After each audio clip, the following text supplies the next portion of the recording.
Ladies and gentlemen and ladies, welcome to another bonus stream.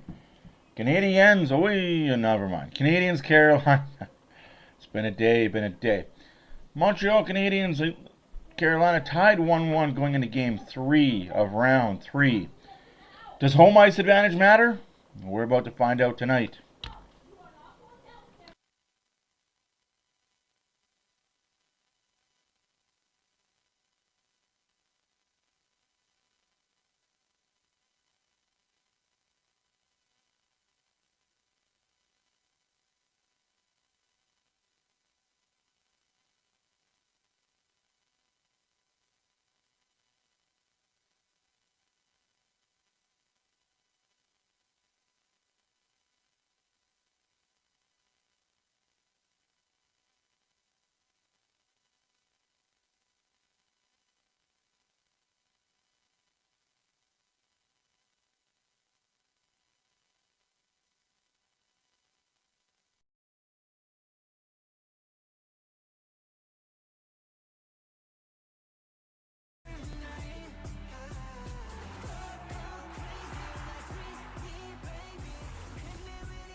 Fixed it.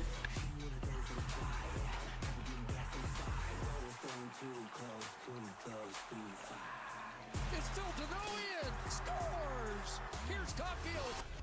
Scores. Alex Texier. Davidoff, home free. It's back.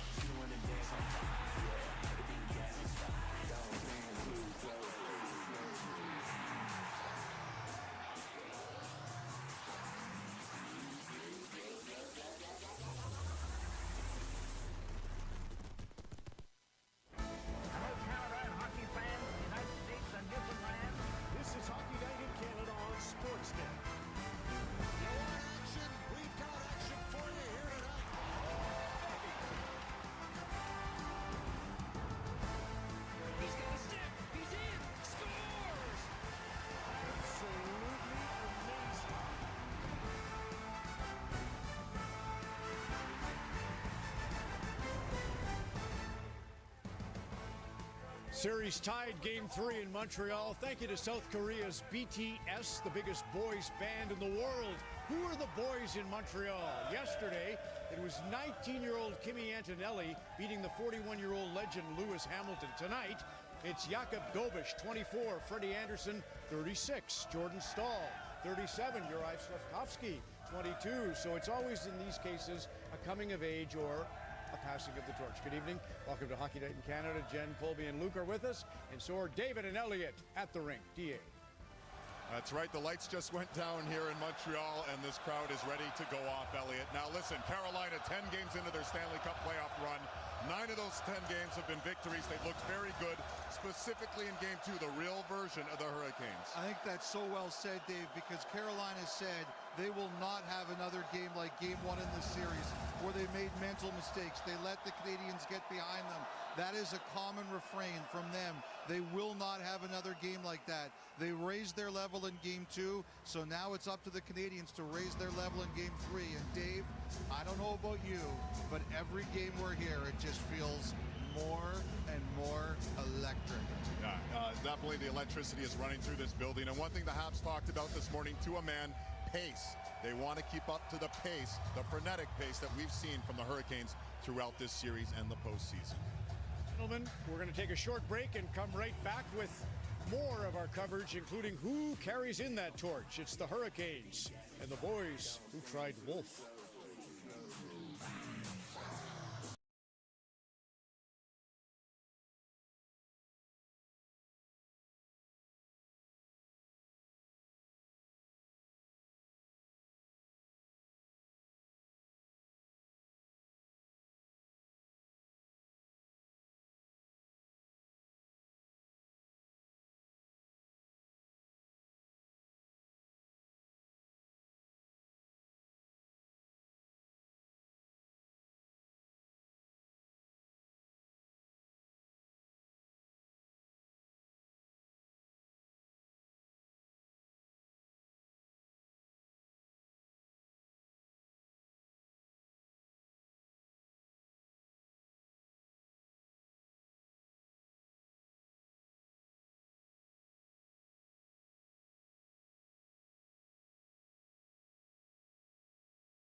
write up some of their favorite quotes. And just yesterday, they added lift others up. That's Josh Anderson for this Montreal Canadiens team. However you play with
What's the voice inside Martin St. Louis telling him as he walks onto the bench? What do you want to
messieurs, demeurez debout.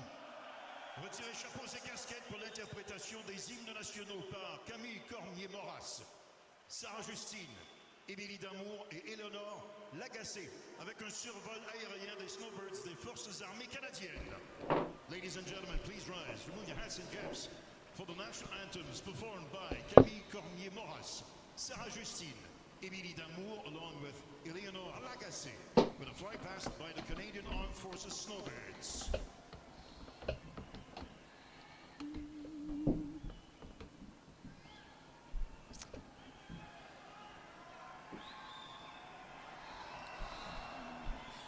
Oh, say, can you see by the dawn's early light what so proudly we hailed at the twilight's last gleaming, whose broad stripes and bright stars through the perilous fight o'er the ramparts we watched were so gallantly streaming, and the rockets' red glare, the bombers through the night that our flag was still there. Oh, say does that star-spangled banner yet wave? Been good. Been good. This is definitely different. Not sure if it's a good different, but different.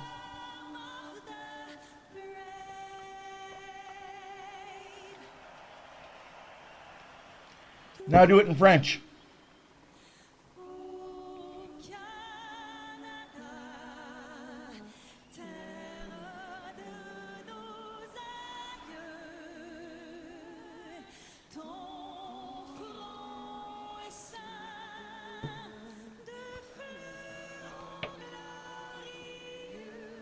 How you been doing this summer? How have you been enjoying the no Oilers break?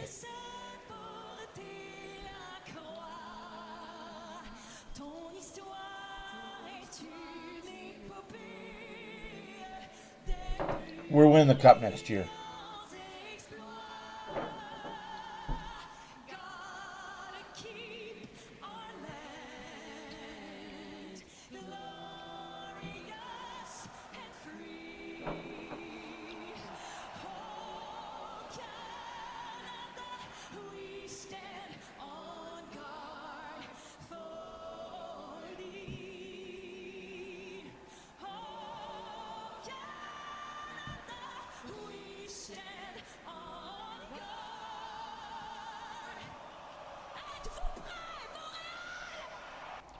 If things happen the way I think they're going to happen, we are going to be back in the cup final next year.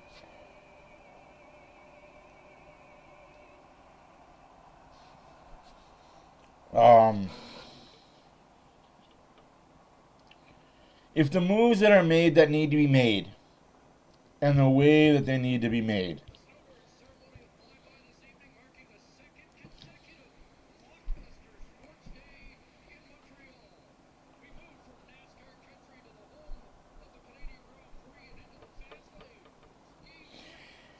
yeah, for sure. And that goes back to exactly what I was saying before, right? That ties into everything I said before. Are fans Oilers fatigued? Are they playoff fatigued? You know what I mean? Like, are Oiler fans just Oilered out? 3 straight years of long runs. 3rd round final. And I don't blame fans for being Oilered out at all. I don't blame them at all. But remember what the alternative is. Many cup playoff runs or decade of darkness.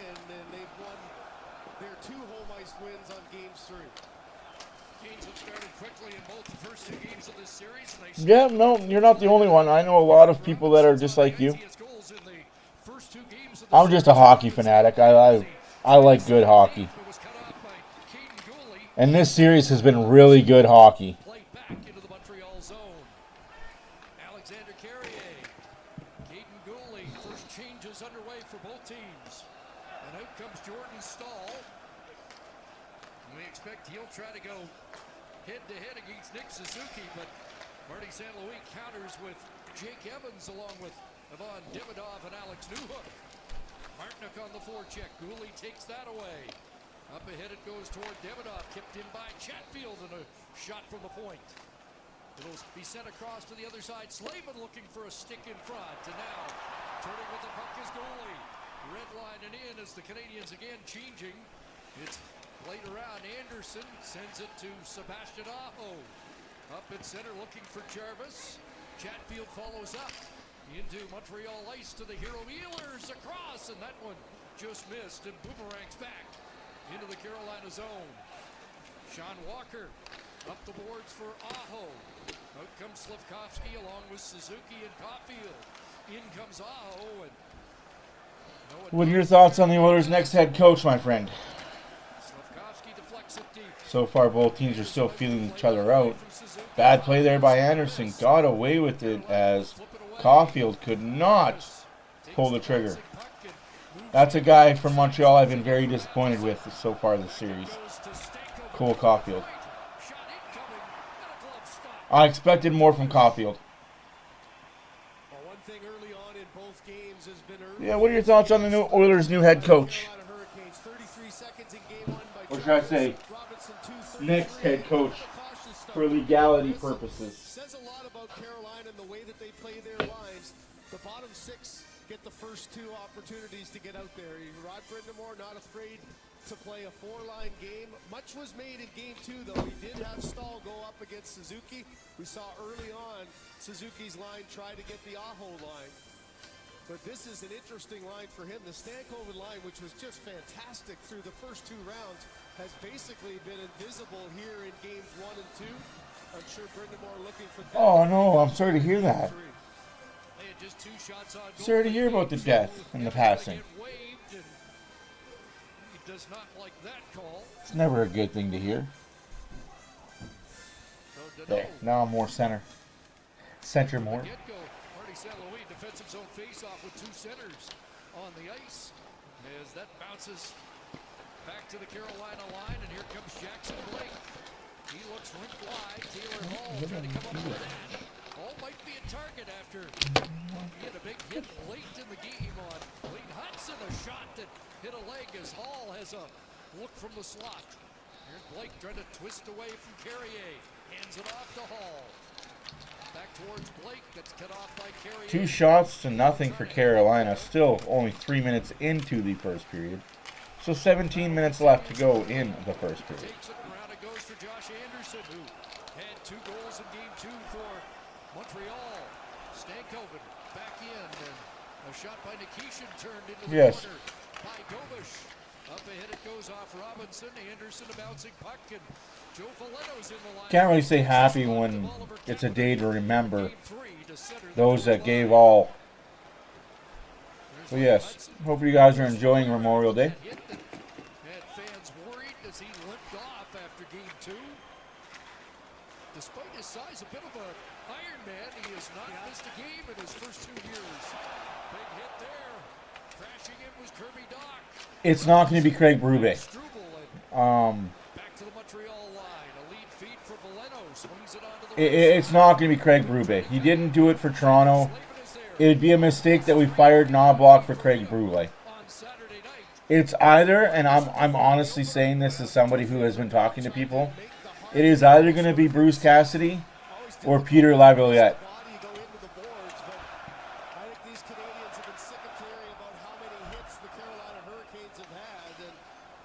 It could also be Daryl Sutter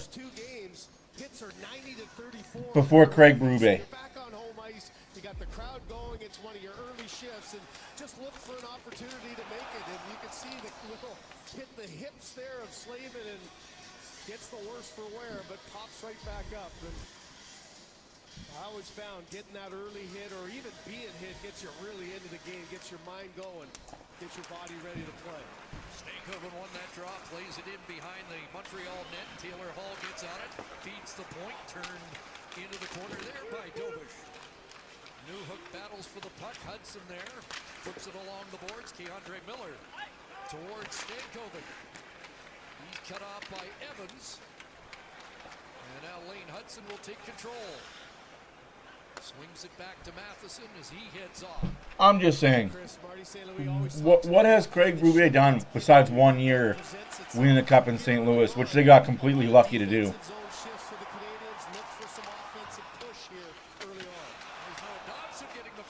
And again, I'm still bitter and sour over the firing of Knobloch. But when the owner says that they need a change, they need a change.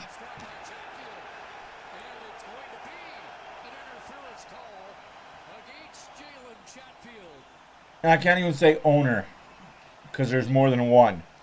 Ownership group. Check out 3-goal early payout brought to you by Bet365. When your team goes up 3, Yeah, pay. for sure. Simple. Download the app today. Must be 18 plus. But that's where the coaching association and the NHLPA step in and tell Vegas enough's enough. And that's where Gary Bettman and the NHL themselves have to step in and say, Vegas, that's enough.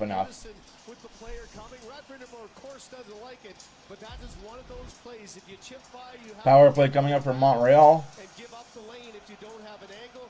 He stepped up when the puck was gone, and a first power play chance here goes to the Canadiens. So the Canadiens 0 for 4 to start the power play. Marty St. Louis said they haven't had a lot of time to really get on track in this series. A couple of abbreviated power plays. Sean Walker steps in front of that pass and heads back for Carolina. Solo mission by Walker. Bumped off the puck, and now Nick Suzuki turns with it. He'll kick it back, and Demidov hands it to Hudson. Montreal into the zone. Put that off Aho. Sloppy power play so far for Montreal. This Carolina penalty kill has been almost. Montreal's got to clean this up, or it's not going to be a long game for them. That's just. Times it's been difficult to get the setup. 42 of 44. They've killed off 12. You can't gain the zone. Over the last 4 games. And Montreal trying to gain access to the Carolina zone. Off the stick of Anderson. Demidov for Slavkovsky. He'll try and feed it back, and out comes Carolina with Nikishin on the move. Here's Nikishin in, and that floats off a stick wide. Canadians swarm Nikishin trying to come up with a puck, but he does a good job. You're not wrong, Epic. You're not wrong. Can't get the shot through, and finally possession regained. Unfortunately, because he's still under contract until the season's over. Got the setup they've been looking for. So the second unit comes on. Bolduc back, and here's Alexander Texier. In over the line, stops it up, tries to get it to Bolduc. No shots yet. Texier knocks it down. Suzuki still out. He shot. Knocked out in front of the chance. And Anderson has to make his first tough stop as they scramble around the Carolina net. Bolduc with a look that was stopped by Anderson. Well, Chris, this is just the 5th power play opportunity for Montreal. And the one thing for Rod Brind'Amour, the excellence of their penalty kill is one thing, but they were taking more penalties than anyone. In just the 8 games, they were going at a 5 power That is a play pretty good against penalty kill for Carolina, the though. End of a frustrating one, but a good job battling for the puck. Bolduc gets down, and look at the calmness there of Anderson. Knows that Bolduc hasn't got the opportunity to cut across, just keeps his arms tight into his body, stays as tall as he can, and makes a save to hold on. Maybe that's exactly what's already happened. They've already hired him on paper. They just can't make it official until Vegas is out of the playoffs. At that point in time, fuck Vegas. You can't do anything about it. Dobson is back with Chatfield returning to the ice. Here's Texier flipping it in. Chasing after it against Walker. It's going to come a time where they're not even going to need permission. I'm sure in the next contracts that the coaches negotiate,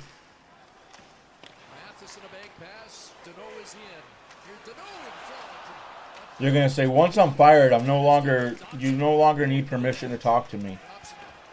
Once I've been fired from a team, I'm free. I'm a free agent to sign or get hired wherever I need to go.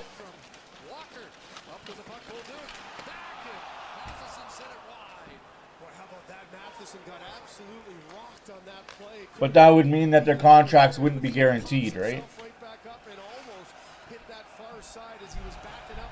Like right now, Chris Knobloch is being paid by the Oilers not to coach anywhere for the next 2 seasons if he sees fit.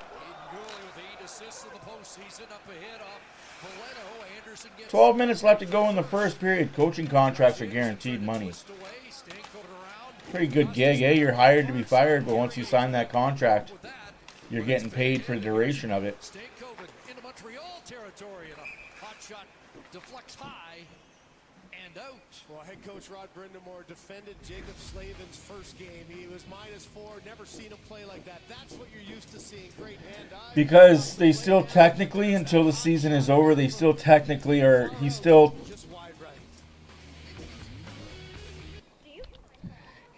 technically Vegas. I hate to use this terminology, but he's still technically Vegas property.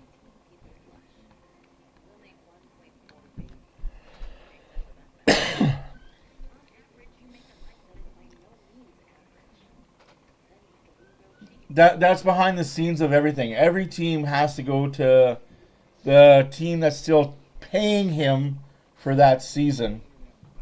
Because Vegas is still technically paying Bruce Cassidy. It's weird because most teams say, yes, we fired him for a reason. You can talk to him. But Vegas being Vegas, the douchebag ownership group that they have, that gets handed everything by Gary Bettman,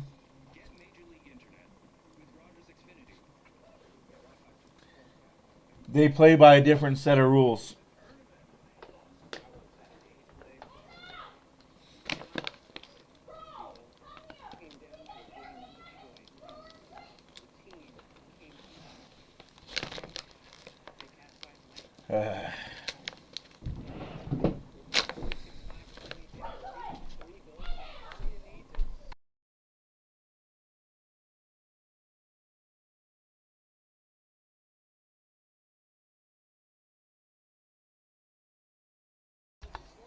Wouldn't that be something if Montreal Victory won the PWHL championship, and then a month later, the Montreal Canadiens win theirs?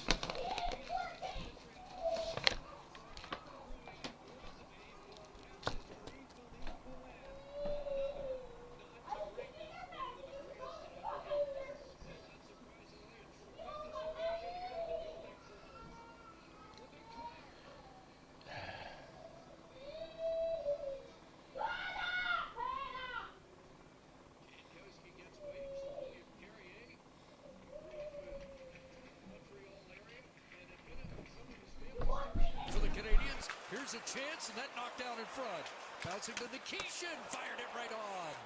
Nikishin had 11 during the regular season. He can be dangerous even if he has yet to find the mark in the postseason. The centering pass. Ooh, and just like that, 1-0 Carolina. Up top, and that fourth That's line tough. generates the first goal of Game 3. It tells you everything you need to know about the way Carolina prepares and what Brindamore uses his line. You get a TV timeout, you put a line that's a grind line with the third pair, and they do exactly what you hope and expect. They win the battles from the deep, get a little bit of a fortunate break as Jankowski's trying to put this to the net. It hits off the wall, or rather Carrier in front, and then right out of the tape pass to start off the posted in. No chance at all for Dobish. But that is, quite frankly, Chris, the Carolina Hurricanes blueprint. Use everybody. You keep the top line for Montreal because you go against the front for the defensive zone. They do their job. You get for the third game in a row. Very well. So the Ghost has his first. He very well could now. You got nothing left to prove. For his rookie year, he had 17, 6 times he scored. Yeah, they did. Double digits in goals and on the board in the playoffs. Just the second goal for a Carolina defenseman so far this year. But again, for the third straight game against Montreal, they strike first.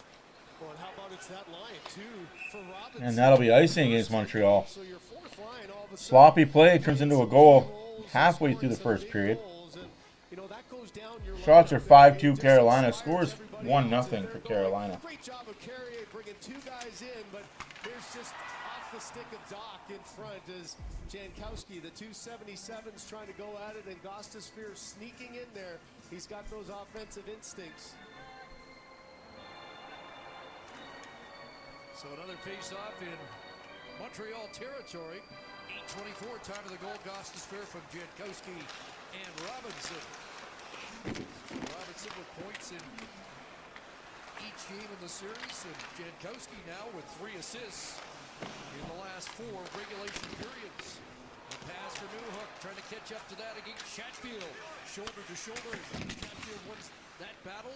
Aho deflects it to center, and here's Jake Evans with it. Lost control of it, trying to get it back, but Slavin stops him up. Evans through for Demidov. Now Slavin chopping it along the boards. Moving up was Struble. And played back to the Montreal line. Newhook tied up there, but able to stay with it. Wins that battle. Wants a change as he sends it down, and Suzuki goes after it on the forecheck. Newhook was knocked down as he tried to get to the bench. Slavkovsky, his pass hits the skate. Martinick across. Caulfield breaks that up. And Noah Dobson takes over. So the Canadians with 12 shots in the last game and 2 shots in the opening 10 minutes here. So you know you need to try. Montreal needs to wake up. We talked about Newhook and his ability. Gets back defensively, makes the play, but then looks, he's at the end of the shift, so just trying to get off, and you can see Martinick comes out. Crowd wanted a call, not going to get one there, but you know the timing of that, the response. What can you do? You think of that incredible game 1, Chris. It took all of 27 seconds for the Canadians to respond to that early goal by Jarvis, and then they scored 3 more. So they have been able to respond. They have tied up the first 2 games after giving up the first one, and you kind of get a sense in this, the 3rd game of the series, how important it is. That next goal becomes a really important one, doesn't it? Looking for another quick response here. Matheson ahead. Here's Deneau working his way in. Philip Deneau. 10 points in the playoffs. That's a career best. Matheson at the line. His shot off the inboards out in front. And Deneau got a stick on that, sent it wide. Texier cycling it back. Deneau tied up by Stahl. 2 great defensive centers working against each other as it comes around. And there's Dobson moving up to hold the zone. Keandre Miller plays it past Dobson, and Jackson Blake after it, but the smooth skating Matheson gets back first. I like how aggressive Dobson is there, though. You got some pressure on. Man. Up. The defense not afraid to pinch in, knowing they have support behind. Here's Suzuki digging in, curls inside the line, feeds it back. It's carrying. Almost tipped in by Slavkovsky. Stopped by Anderson. Good chance there. Now Hall the other way with Gooley on his back. Gooley rides him off the puck, and the captain will take over. Carrier looks rip wide. There's Caulfield with Suzuki on the move over the line. And the Offside, Montreal. Just offside. Well, that's what the aggressiveness brings. It brings a little energy to your lineup. You're going forward, thinking offense. A curl back from Suzuki. This shot pass gets tipped there by Slavkovsky. Off his skate, off the toe, up.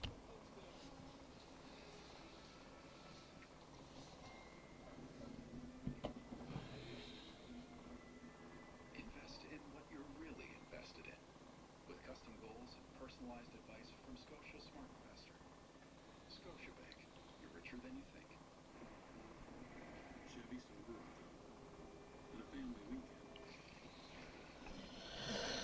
Oy. Supercruise. The only hands-free tow tech on the road. So you can go big. And go home feeling more relaxed. The offer you've been waiting for is here. During the Chevrolet 0% event, get 0% financing on select 2026 models and terms. Hurry to your nearest dealership now. Chevrolet. Together. Let's drive. Tim's Taste of the Globe. Here's like cheesecake tipping. Chocolate creme brulee tipping with a decadent takeaway. That player was tipping score. Pop it off in celebration. It's game on at Tim's with new Tippets and ice cap flavors from around the globe. So I hammer the rudder, and we go perpendicular. Knock that away. That's nothing. I took the heavy dog and plus money. They went vertical out of the gate. Then they got out through the lead. Target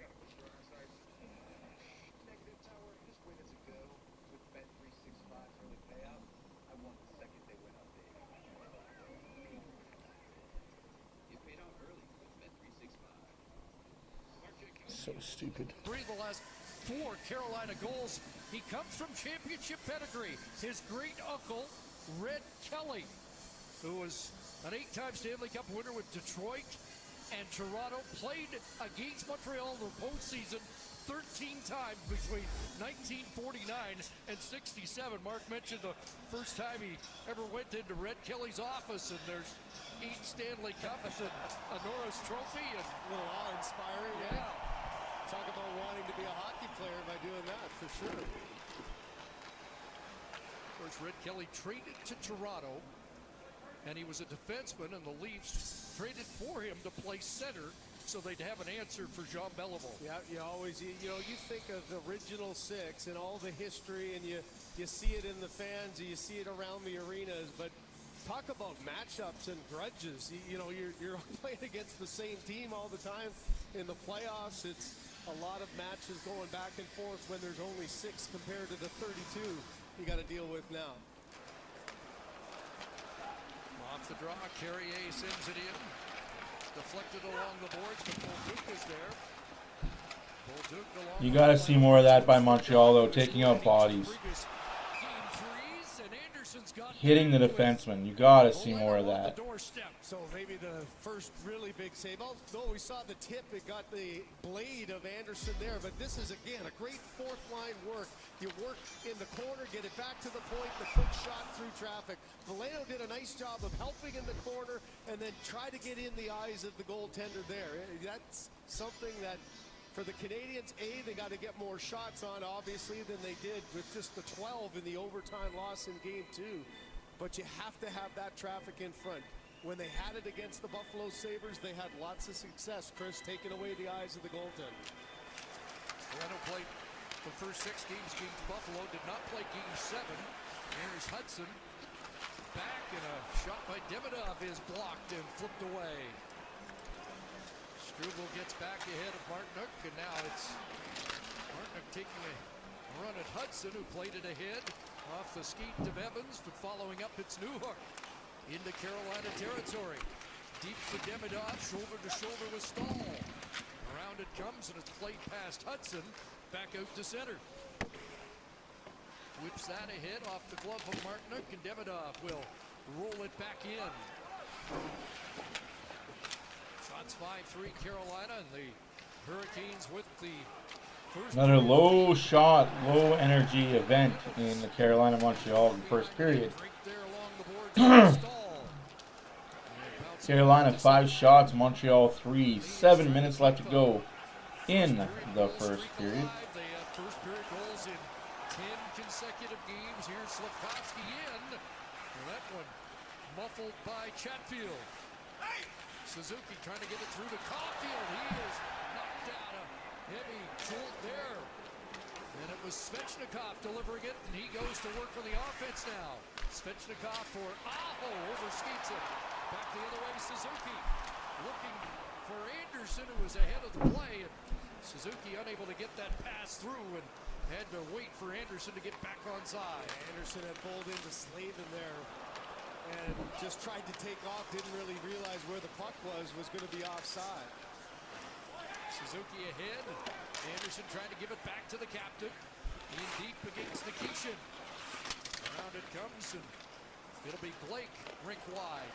So Anderson came on. What a hit.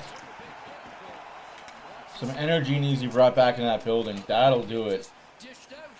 Now Gooley working against Taylor Hall. Here's Nikishin, and Dobush gets a piece of that.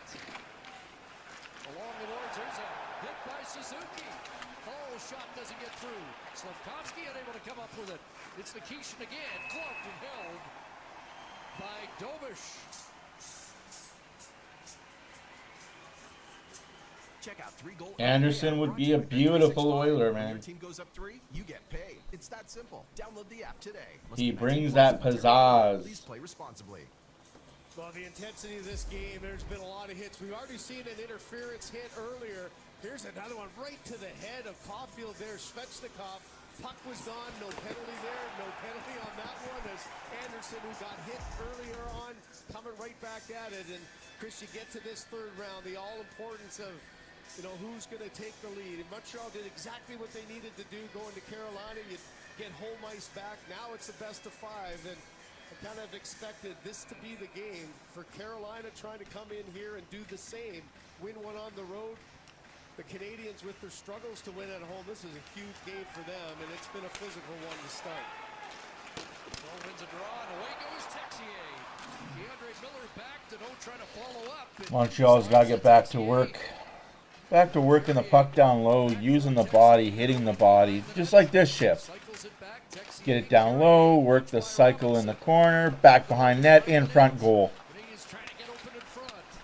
Why are all the forwards backing up from Montreal there? Like, you got the puck behind the net. It's there for you. Give your guy the outlet.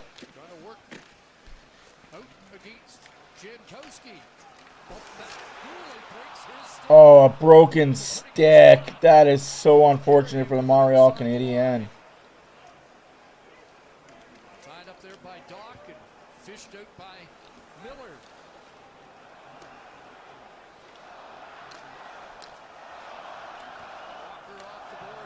5 minutes left to go in the first period. Still 1-0 Carolina.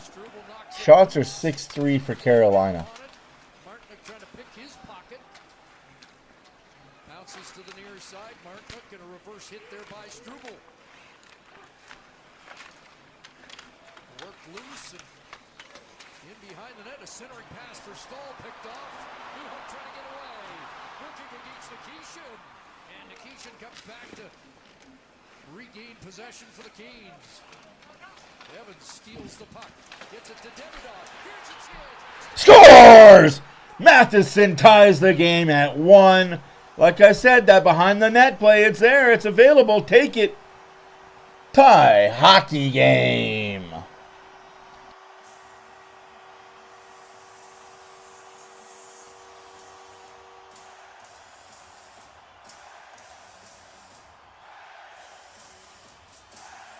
We saw earlier the hard shot by Matheson that missed just hard to the right.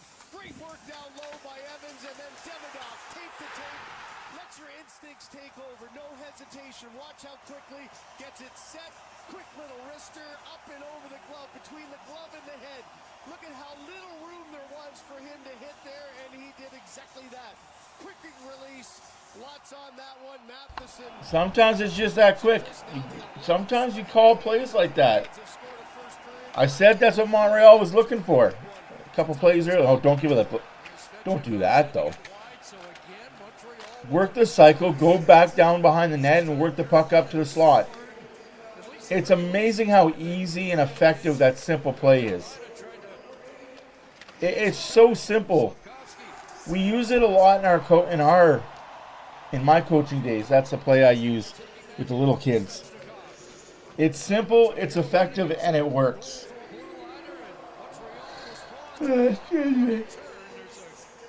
All right. Who holds on? Matheson from Demidov and Evans. And that ignites the fans in and outside the building.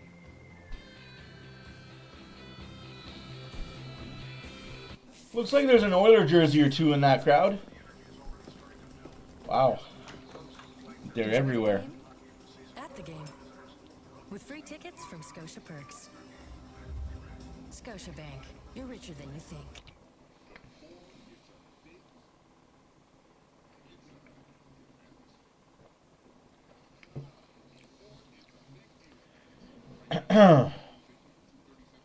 So what's good, guys? My name is Matt for OilersFanReaction. If you're new here, push the subscribe button. Push the like button. Tell all your friends. Oiler hockey will be back in September. They're going to be a different looking team. New coach. New players. Better results.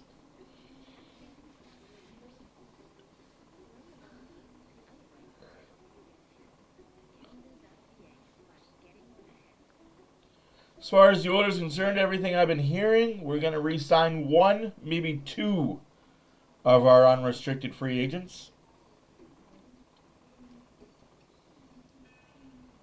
We're not going to bring back the same core. No, nay.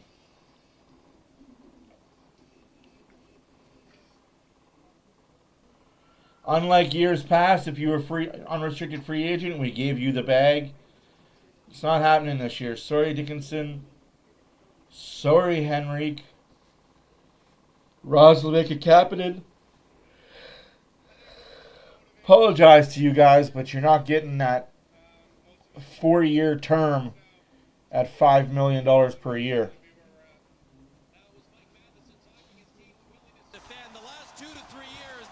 2-year term, $3 million is even a bit much. They just fall in line, as Martin St. Louis said.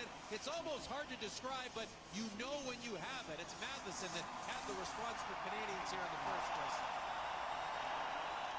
Off the draw, Carolina with possession of the puck. 3:43 left to go in the first period. Got puck, caught puck watching again. With a quick response for Carolina. 2-1 Carolina. You're on the road in a big moment. Fans are excited. This is what Carolina does. They just keep the puck open. There's a play that just misread from the goaltenders. You can see Anderson misses his guy. Miller gets inside position. It's a dump to the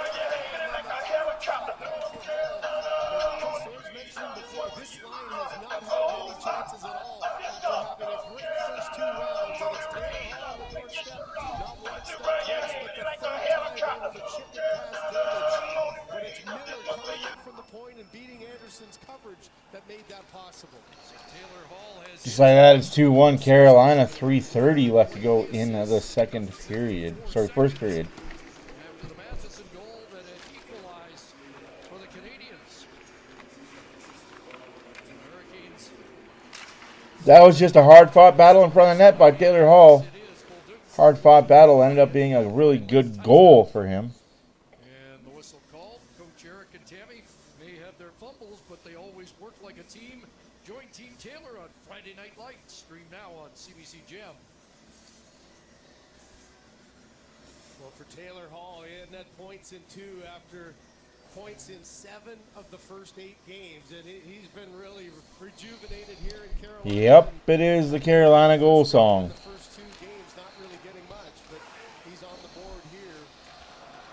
I wouldn't make that stuff up. Career playoff goal for Hall. Well, one thing Montreal has done so well, Chris, is there's been a lot of offensive zone time for Carolina. Their defensive coverage has been tight and excellent. Thompson trying to get it through to the net. After it in the corner. Doc arrives to help. North Carolina. Past Hudson and out. All because they play in Raleigh, North Carolina. There haven't been too many instances where they've missed those coverage plays. Offensive zone time in this series has been really skewed towards Carolina. Game 2 itself was offensive zone possession, 9-40 for Carolina, just 5-30. Yeah, I don't get it either, man. So many other options you could have went with. A Carolina team that throws everything to the net, but I think Marty St. Louis has been happy. They skate out to Eye of a Hurricane. Defended, but there's one little breakdown and it ends up in the back of your net. He is now +9 in the first period in these playoffs. That's the best. 24. Of their 52 goals have been scored in the opening period.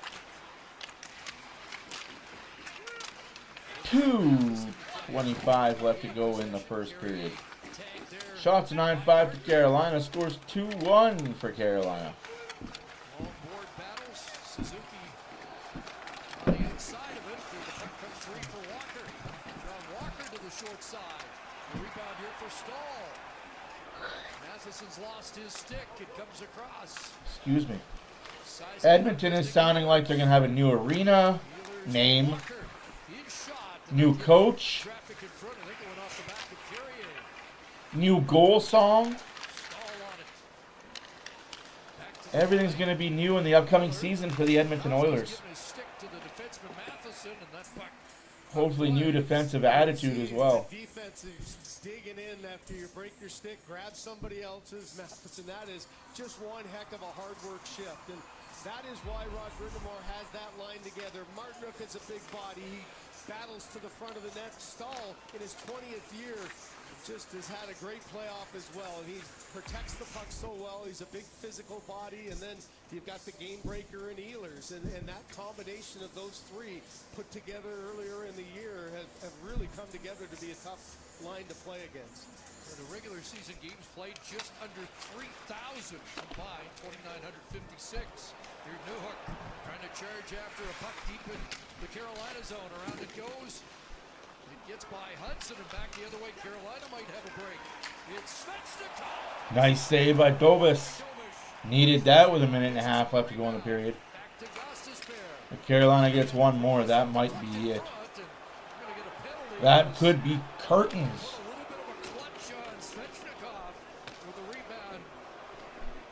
Power play coming up for Carolina now.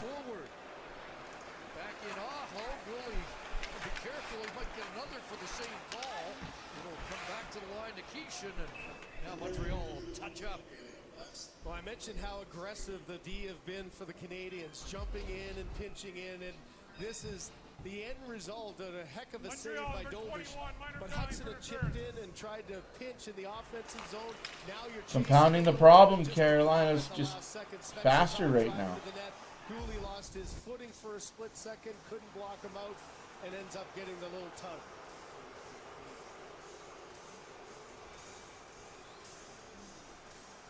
Carolina on the power play in the series 0 for 5.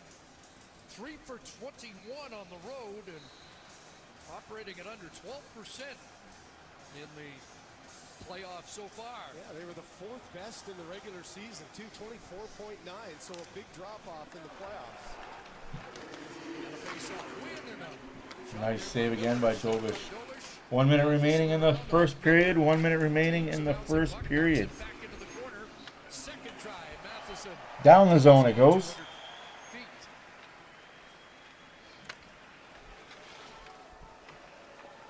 Here in the final minute of this first period of game 3. Miller shifting gears. Miller charging in, and he sent that high. Around it goes. Chopped past Stankoven. Kept in by Hall. Knocked down by Matheson. Here's Taylor Hall again. Centering pass. Matheson sprawled and got a stick on that. 19 seconds left to go in the period. Stankoven from the corner out in front. A chance here. Hall batting away a loose puck. Carolina will have a power play to start the second unless they score here. Thankfully they don't if you're a Canadian fan. Still 2 seconds, 1 second. Thankfully, Montreal bans but doesn't break. All right, back guys, enjoy the intermission. Couple big saves though for Dobish. He got one with the glove earlier on, but then this last one, he knew that he didn't have complete control of it. He knew it rolled down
I come back and wow, got a goal.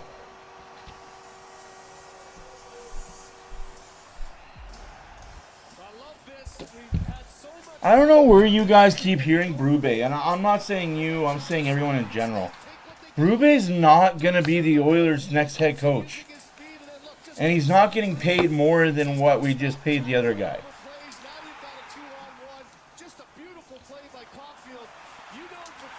There is no money going to him.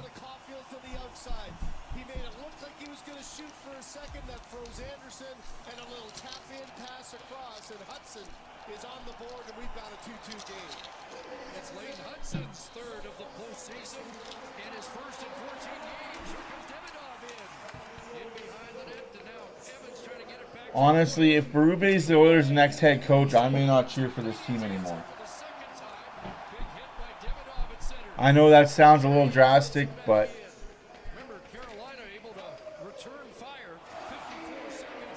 he's not a good coach. It came off the stick of Hall. Back in with Blake. Knocked away from him. Keandre Miller across. One-timer in front. Dobish down. And the Canadians able to clear. Evans comes up with it along the boards. He's checked. Stanko trying to center. That broken up by Carrier. Alex Newhook. Back around for Gooley. And Berube doesn't have the say anymore. Bowman doesn't have a say in any of this, really. If I'm being 100% honest. The final say is going to come down to two people. That shot's high and wide. Shots are 16-8 for Carolina. Score is 2-2, almost 3-2 Carolina. Sebastian Aho almost woke up and joined this series. Sorry guys, I need to get my sugars up. Man.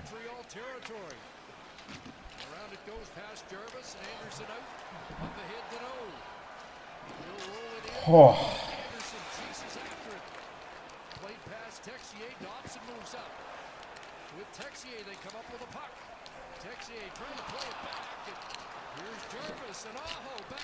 Vegas is up 3-0 in their series, speaking of coaches.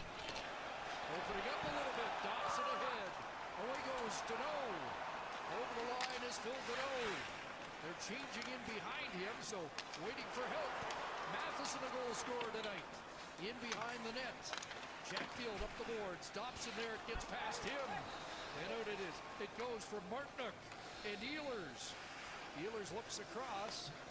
Jordan Stahl backhands that, and Doc is there. Martinick runs him in the corner. I still believe that option 1 is going to be Cassidy. Option 2 is Peter Laviolette. Doc swings in on this right flank, sends it in and around, and Struble activates. I don't see a world where Craig Berube goes from coaching Toronto being fired to coaching Edmonton.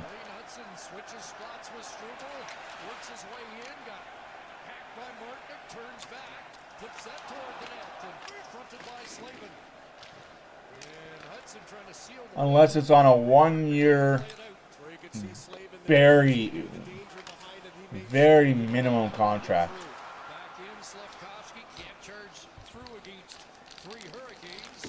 Now a lead feed, and it's Jankowski. Carrier going to the net, Robinson on the other side. In behind for Carrier. Watched by Struble. And now bumped out by Caulfield. Great job by Struble, making sure he didn't get a penalty there. Had his stick in a dangerous spot, but kept it away from the hands and poked the puck away. Also, preseason, the CFL started this weekend. In case you guys didn't know, the Eskimos beat up on the Lions. The Riders beat the Blue Bombers. Preseason action. Games mean nothing. BC didn't play any of their starters, as is the case in preseason action. Stick from Jankowski knocks it ahead, and now Jackson Blake after it in the Montreal zone. Nick Suzuki, Slavkovsky goes Caulfield. Oh, he was loose and he couldn't get it across. Caulfield loose on the far side, and now the other way. Here's an odd man rush for 3-on-1 Carolina. Saved by Dobas. That'll be marked down on that score sheet. 10:40 left to go in the second period. Shots are 18-8 for Carolina. Score 2-2. So a little bit of back and forth run and gun style that doesn't suit either of these teams, to be honest. That's offside. I know he's going to complain about it and he's not going to like it, but that's still offside.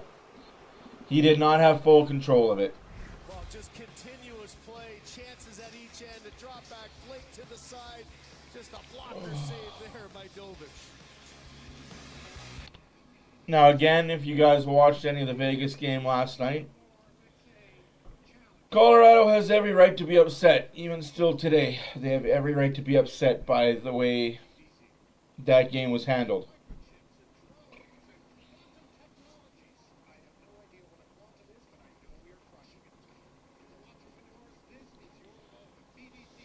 Hey, welcome back, Jokes. I'm back as well. Like I was saying, if Berube is the Oilers' next coach, I may not cheer for the Oilers next season. I think that's a downgrade of what they just had in Knobloch. And I don't think it's going to matter. I honestly don't think Bowman's opinion matters in any of the coaching hirings. From what I've been told talking to people, the people that are making the coaching decision is two people. When is the draft lottery again? We don't have to worry about a draft lottery, but the draft. No. That's awesome that you said it. Honestly, that's good shit. I believe it's the 24th of June. Let me double check that though. Oh.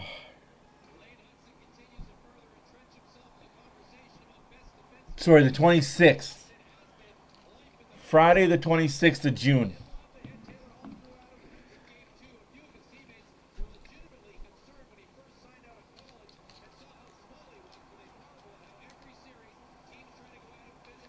I don't know. I'm still saying Carolina, Montreal. I'm still saying the Cup is going to stay out east.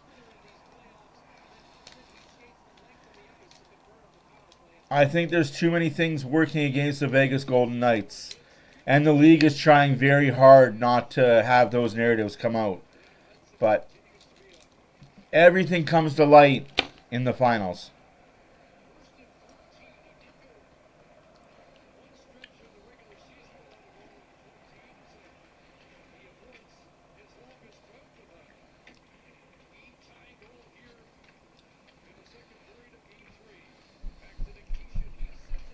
Colorado definitely needs to win at least one game. They got to win game 4.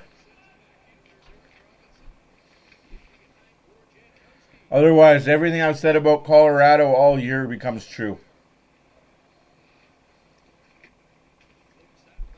Isn't it funny, though?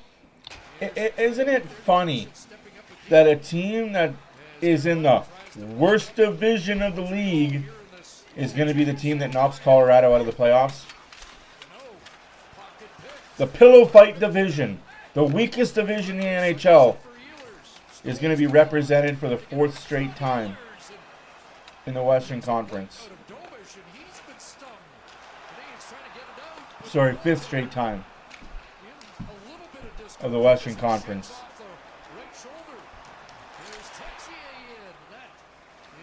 No, sorry, 3rd. I guess it was 3rd. Because Colorado won it 2 years ago. 3 years ago, I guess. I'm just saying. Weakest division, my ass.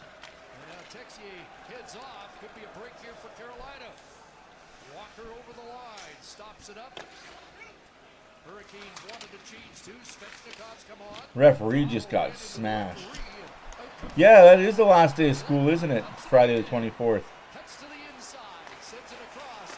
Rick wide for Evans. And a And then we can all start our summer vacations for reals. Trying to get it to the point, but that's intercepted by Aho. Rink wide Svechnikov. There's two guys in this series that haven't done much for their teams.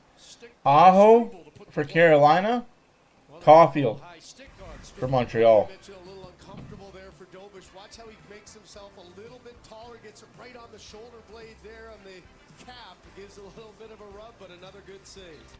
So it's sounding like, I don't know how true these rumors are, they might not bring Dickinson back. Their Oilers are feeling like we have Szymanski, and we're going to bring up a Hudson or a Howard. Whichever one doesn't get traded in the Jari trade is going to get called up and play bottom 6 minutes.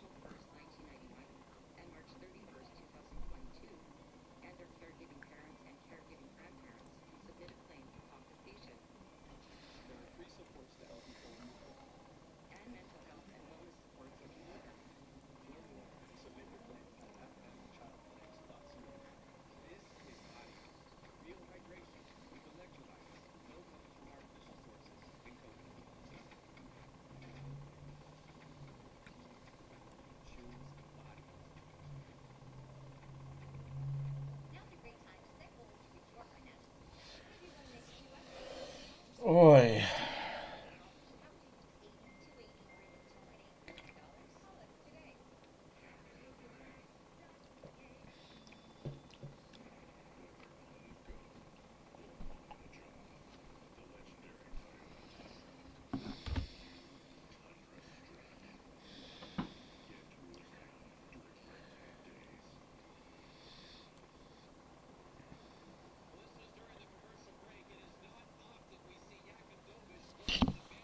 TV timeout, always likes his routine by his net, but after the shot he took right here from Nick Ehlers on the short side, you could tell, as Chris pointed out, he was smarting a bit afterwards and just went to talk things over with the training staff. He remains in the net, continues to gut it out. He has been perfect in these playoffs, coming off a loss. Chris? Kind of unusual. He looks well padded in that area, but sometimes they can find a soft spot. Dobish, by the way, the assist on the game-tying goal. First by Montreal goalie in 22 years. Jose Theodore in a pair in a game against Boston back in 2004. Here's Suzuki and Slafkovsky. Caulfield trying to get available in front. It slides to Blake.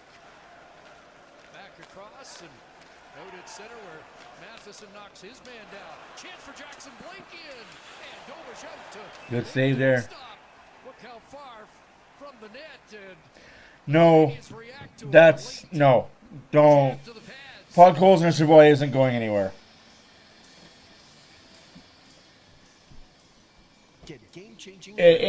That would be a really bad trade for the Oilers to give up on Savoy or Podkolzner.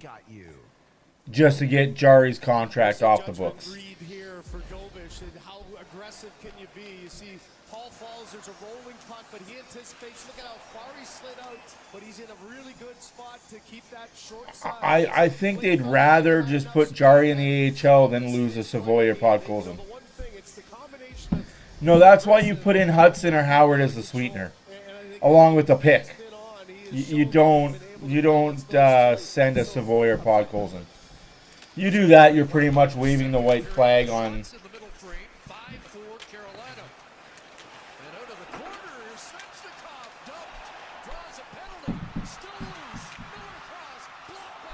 Another block shot, but a power play coming for Carolina. That's a pretty crazy deal. Like if the Oilers do that, then I have no faith in the general manager at all. The coaching staff see what happened. Well, when you get beat out of the corner like this, good box out in front by Carrier, but Gouli gets underneath, gets the penalty, and how about that? Carrier on the other side. Dobish did a nice job of adjusting as Svechnikov couldn't get it around, but kept the puck in play going back. One block right there by Carey as Dobish in desperation tries to get there, and there's a little look from Svechnikov. It hasn't been a very productive playoff for him. Just one goal in the 10 games so far, and he was awfully close there. Canadians up to 18 block shots here in game 3. And a nicely worked to Jarvis. Another block by Newhook. Off the post. And now Matheson's got it. Whips it around and then ricochets past Jarvis down the ice. Boy, they had a set play drawn right up for that. And Carolina comes close early in this second power play. They had 4 shots in their first. Loose puck to the line. And that one stuck there. And Deneau able to come away with Anderson. Here's Deneau slaloming around and back out. Good play, keep away. And Matheson sends it in. That got past Anderson. And Deneau after it once again. Gostisbehere gets control. Jarvis, Svechnikov, Oilers. Part of this top unit with Aho. And it's Aho, a deflection. Stopped by Dobish. Back to Gostisbehere. Behind him and out. That allows Anderson to get to the bench, and Newhook comes on. So 1 penalty kill change. Gostisbehere's pass hit a skate. Matheson up with it, and he'll get it down. And now more changing of this penalty kill as out comes Evans and Carrier. Almost stolen by Evans. Here comes Oilers over the line. Pass for Hall. Off the stick to Carrier in front. And that's Another block shot. by Jake Evans on what looked like a scoring chance. And play called as it was underneath Evans long enough to get a whistle. Boy, just anything that it takes to get in the shooting lane there. Evans, just a beauty of a chance. The best chance, maybe as you mentioned, Chris, off that first face-off where Carolina able to get a bouncing puck, a little chip pass to the outside. Shot gets blocked, but the extra chance there on the doorstep. Gostisbehere can't get it. Watch the quick reaction. Evans reads that play. Man, that's a kick save and a beauty. Watch him kick out the left. Hits it right on the toe there. Dobish expecting to try to absorb that. Never got to him because of 71. Carolina's had an edge in face-offs. Deneau changes that with a face-off victory that gets the puck out to center ice. Late stages of this power play for Carolina. Miller bounces it back in. Matheson there to control. And a turn away from Oilers on the ice, but puck got stuck in his skates, and now dug out by Matheson. And here's Evans with Gooley back on the ice. Flipped away. Deneau in pursuit of the puck. The lead feed, and Stahl was loose at the Canadiens line. 2 shots on that unsuccessful second. Man, Montreal is laying it all on the line right now. 4:55 left to go in the second period. Still 2-2 hockey game despite the shots being 23-9 for Carolina. That's a bit offside. At the Montreal line. So under 5 to go here in the second period. The game tied on a goal. I don't know who would say those guys are going into sweeteners. Though that, like I said, if that's the deal that gets made, I will have zero faith in this general manager, and I will say he's being fired night 1, day 1.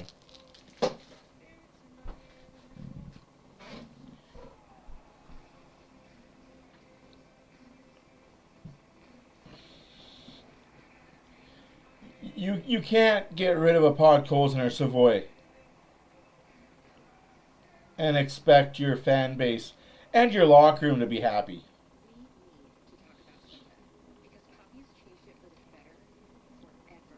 Podkolzin's a glue guy.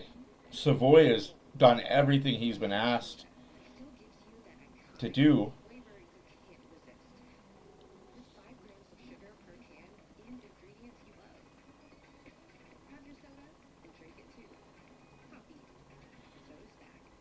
Like I said, unless you're replacing those two with top 6 talent, that's a tough thing to do.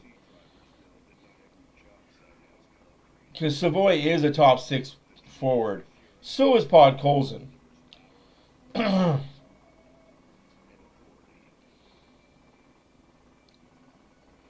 That's why I think it's Hudson. Hudson's going because I think the Oilers have a lot of trust in Howard to be an NHL player next season. Howard will be a top 9 player for the Oilers next season. Szymanski's your third line center. Which begs the question, if you do bring back Jason Dickinson, what's good, man? What's good? I was just talking about how I don't see Savoy or Podkolzin being sweeteners in the Jari. That's why you have Hudson and you got a draft pick. Those are your sweeteners of the Jari trade. Worst case scenario, you send Jari down to the AHL. I just think Savoy and Podkolzin are both top 6 players.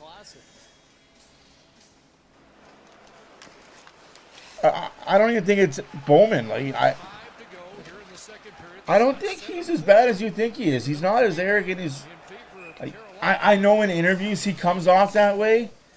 It's the Bowman effect. It is the Stan Bowman. It is the Scotty Bowman effect. They just come off as arrogant assholes. He's really not. Like Stan Bowman really isn't that guy. I don't know.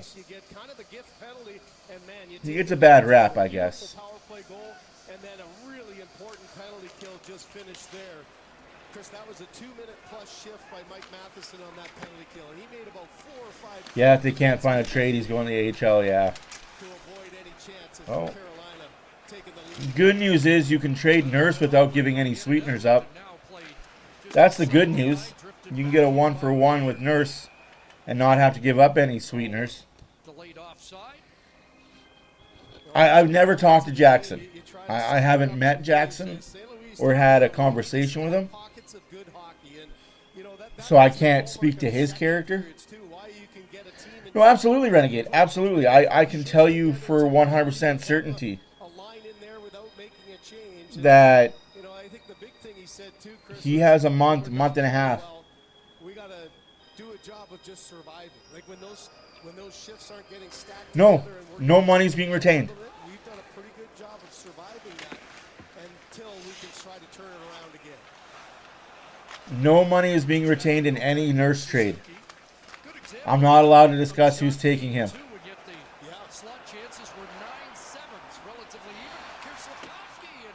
That's something I'm not allowed to discuss. I can say this, they're very interested in the fact that he's never hurt and he plays 20 plus minutes a night.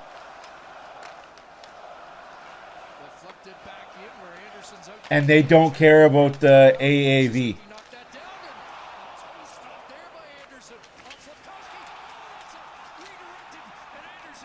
There's no... You can say, go ahead, say, please say. You can say I can't because I was told inside information, but you can and I can agree or not agree. Please say, please say. Please say. I want to say, but I don't want to. Yeah. And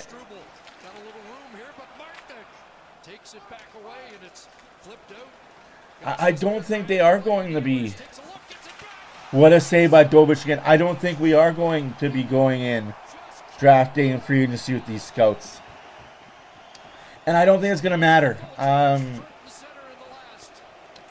From everything I've been told, the scouting department is not going to have very much say in players coming or going. When I tell you there's 2 people in charge right now, please believe me that there's 2 people in charge of this roster right now. For better or worse, until the season starts, there's 2 people in charge of this roster.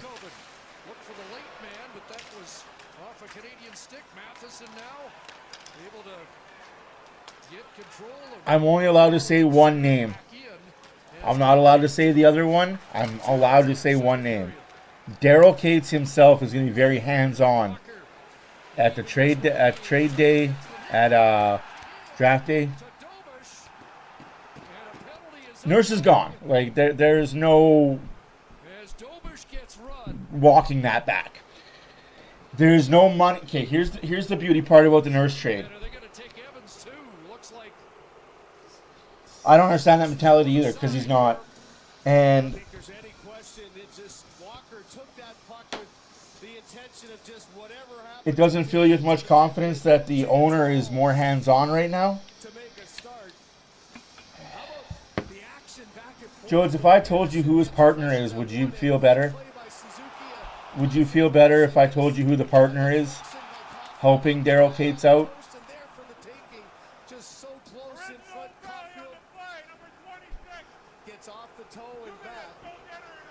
Sorry, there's 3 guys. Talking about the penalties coming up. Here's Gostisbehere in alone. Great save again.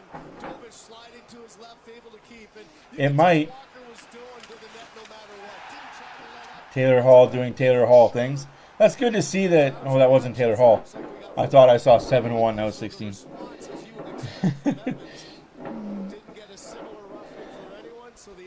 During the day, during the season, yes. But everything goes through these 2 guys, Jodes. Everything is going through Daryl Cates from now on. Because this season was such a debacle, everything is going through Daryl Cates. The coach being fired was a Daryl Cates decision. It wasn't a Stan Bowman decision. It wasn't a Jackson decision. It was a Daryl Cates and blank decision. I don't think that person is listening. Actually. Dobish has had some great personality moments. He certainly has. Playoffs, hasn't he? Yes. That was before this guy got into his ear. That's because he was getting bad advice from a bad person. Daryl Cates no longer is getting advice from this person. And that was more of a personal deal, Jodes. I guess a lot of time has passed. I don't know if it's public knowledge or not. But that was more of a personal money gain for Daryl Cates than it was a hockey move for the Edmonton Oilers. From the Russian standpoint to Daryl Cates. Daryl Cates no longer has that person in his life. And Daryl Cates is no longer that guy. He no longer needs any more money.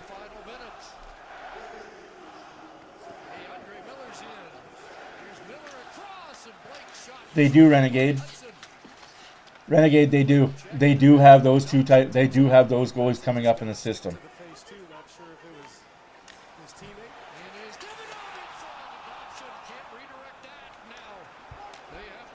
Yep. All right. So one of the people, again, it's a quick Google search and you can find out who a silent partner is for the Edmonton Oilers.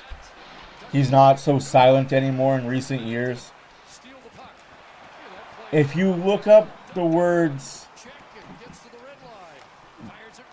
Lenski, first name W, one of the things that you're going to see beside his name is partner. Partner. Edmonton Oilers ownership partner. And what does that mean? It means that Glenski has a lot of say in what goes on for the Edmonton Oilers. And he is very much in Daryl Cates' ear about who and what and why. Especially now this year.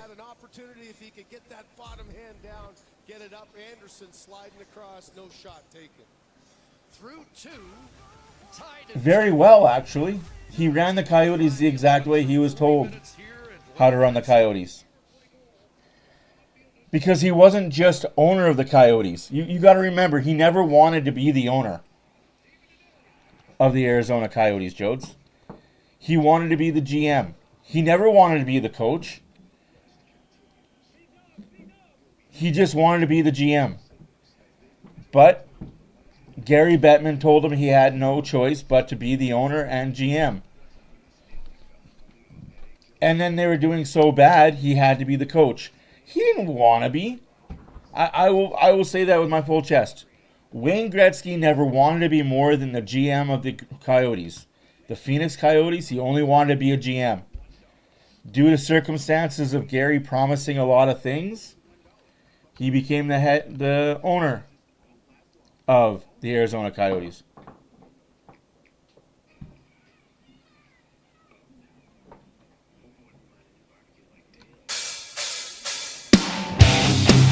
Yeah. And you don't think that Keith Gretzky's going to have a lot of say as well in what's happening in Edmonton? I totally agree. Keith Gretzky belongs up here in Edmonton figuring out the big club. And Keith Gretzky has helped that Condor team a lot. Like, they overachieved this year. Like I said, guys, we've actually got rookies in the AHL that are top 10 in scoring. Top goalies. I love what Keith Gretzky's done with the AHL Condors. Now, can that be duplicated, replicated, and imitated?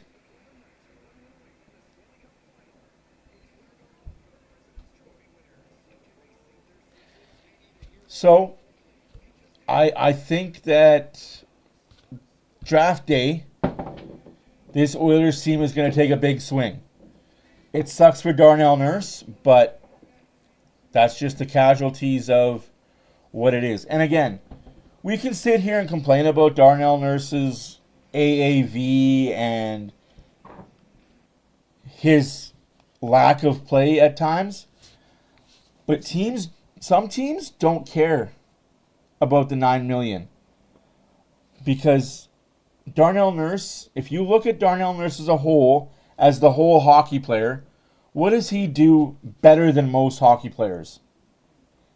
Especially defensemen. He moves the puck.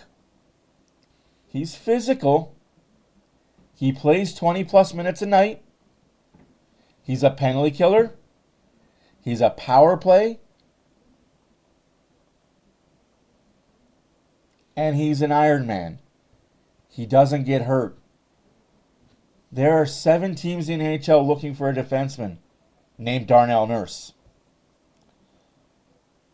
One of those teams is the St. Louis Blues. Another one of those teams, Ottawa Senators, Toronto Maple Leafs, Columbus Blue Jackets, Vancouver Canucks. There's quite a few teams looking for a Darnell Nurse that have the cap space to eat his entire contract with no sweeteners. Now, of course, if you're the Edmonton Oilers, you're going to want a player in return. You don't just want prospects or draft picks. You're going to want a be ready now player, and it's a be ready now forward.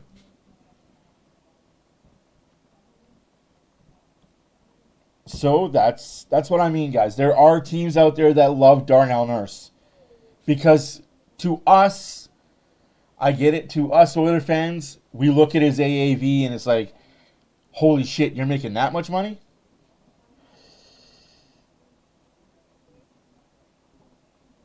I know. There are so many guys in the AHL right now that are NHL ready.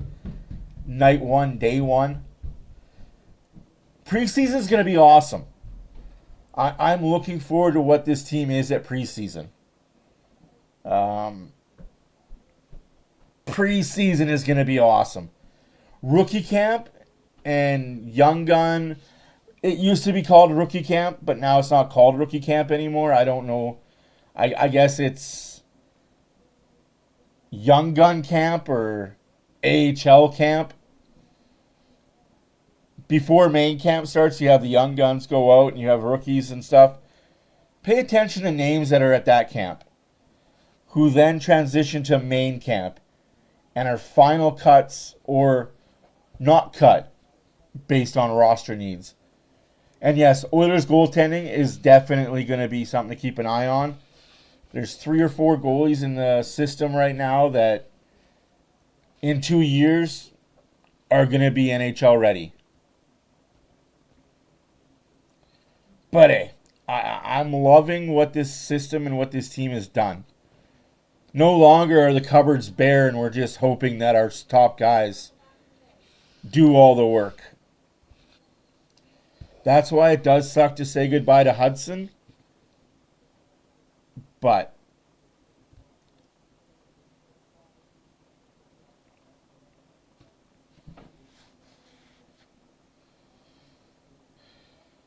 yeah, oh, absolutely. But I'll be right back. I gotta go make sure a child is okay.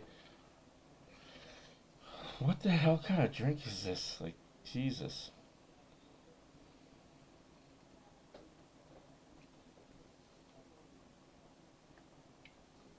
I'm gonna take this to the wife, see if she wants a sip of it.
The house in New Orleans.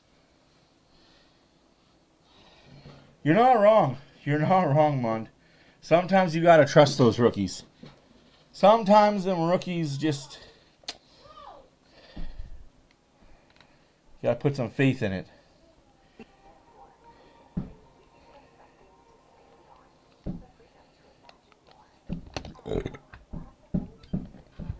Oh. That's why I'm really looking forward to this season. This season is going to be the tell-all to what the Oilers are going to do.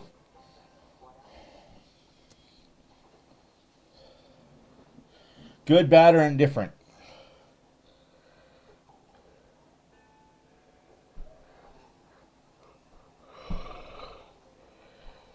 Excuse me, friggin' hell, man. Tell you what.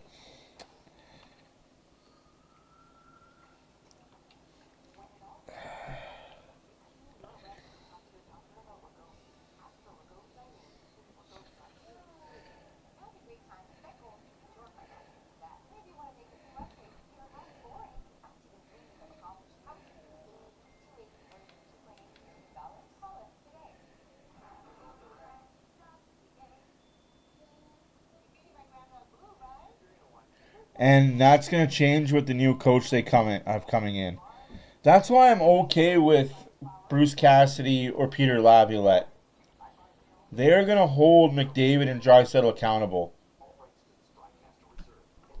You guys have till preseason to figure it out. After that, no more excuses. You will now know what my expectations are night 1 in September. And yes, the regular season does start September. Just not sure the date yet, but it will be late September, game 1. They're pushing the regular season up from October to September.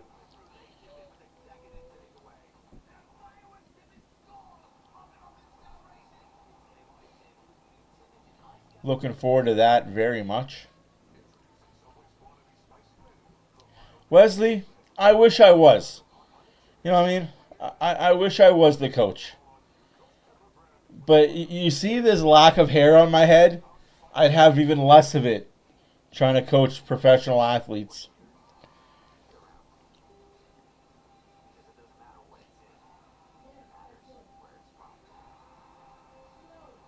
You know, I really should be a coach.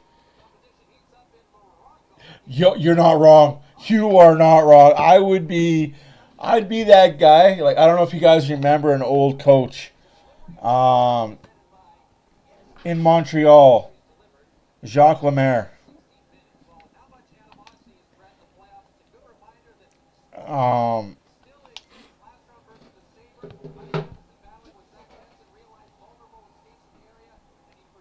No, you're not wrong. Let's get some shit done for sure.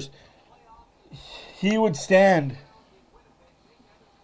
Oh, that's awesome. He would have 1 foot on the bench in between players. Like, he would have 1 foot on the bench between players. Never forgot what and always giving it to the referees. That is my coaching style. Very much. What are you doing there, official? I'd be first name bases with all the referees. the competitiveness that you No, expect but from a game like this. The third game is call always it fair. an incredibly important one. I definitely have to have a GoFundMe slush fund for the fines after every game that I would be getting. Because as it is, as a coach, you're not allowed to talk about NHL officiating in a negative light. You get fined $25,000 for the first offense, and it's $25,000 after that. In the first two games for Carolina. Thinking back to the first round when John Cooper was asked. Damn, For the most important, that's he tough. said, for me, it's the odd number games, 1, 3, 5. And if So we got 4-on-4 hockey. well, how does game 3 Third period underway, 2-2. How'd the games go tonight, my friend? underway? And in a few seconds, Evans and Walker will return, and the teams are back at full strength. Evans out of the box to drop it down into the Carolina He shoots. zone. Around it comes for Oilers. No, I'm a better fan than I am a coach. That went off his glove, so As a fan, it's funny though. Like, you guys see me all hyped up like this. Honestly, at kids' hockey games, I don't really give it to the referees if I'm a fan. If I'm a fan, I know humans happen, calls get missed. I don't really go after referees on site as often as I would be. That's tough. That's a guy that cares a lot. No, I've never... Like, as a referee myself, I get things are missed. But when it's blatantly in front of you, it's like, dude, what are you looking at? And having to win that next one. And again, Montreal 2 and 4 at home. Speaking of Cole Caulfield, gets another kind of elbow to the head. He got his bell rung earlier in the game. Sent in by Suzuki. Around it goes Slavkovsky trying to come up with that. And the puck slides back into the Canadian zone. It's Game 4 tomorrow night. Colorado Frauds versus Golden Knights of Vegas. Dobson trying to get away from Blake. Giveaway by Montreal shot. Big block there by Suzuki. Jen mentioning the 22 block shots. They had 29. Surprised you guys haven't brought up the article yet. Game number 1. Here's Taylor Hall. Caulfield there now. Suzuki starts out. I'm really surprised you guys haven't brought up the article yet. Feels like they're going to eclipse that tonight. And what you see, it's everybody. It's not just the defense. I'm not going to say anything else other than the article. Jen showed Dano with a big one. That one was Suzuki making the read. Yeah, Phil Dano has 4 in the game.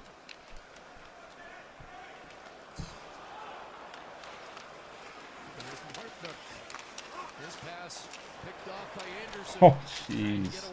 Yep, no, that would definitely be grounds for we're throwing hands. There's certain times where you got to throw hands, and that would definitely be the time. He has 4 block shots in the game. Up for Anderson. That's knocked down. That's why whenever I see NHL players hit each other in the back, like, just have a little bit more respect for your fellow player.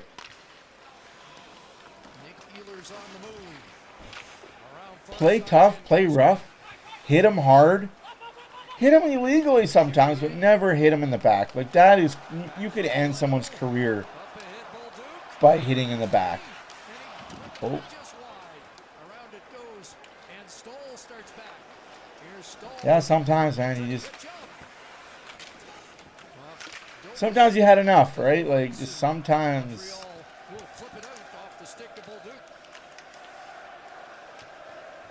Again, happy Memorial Day, or hopefully you guys are...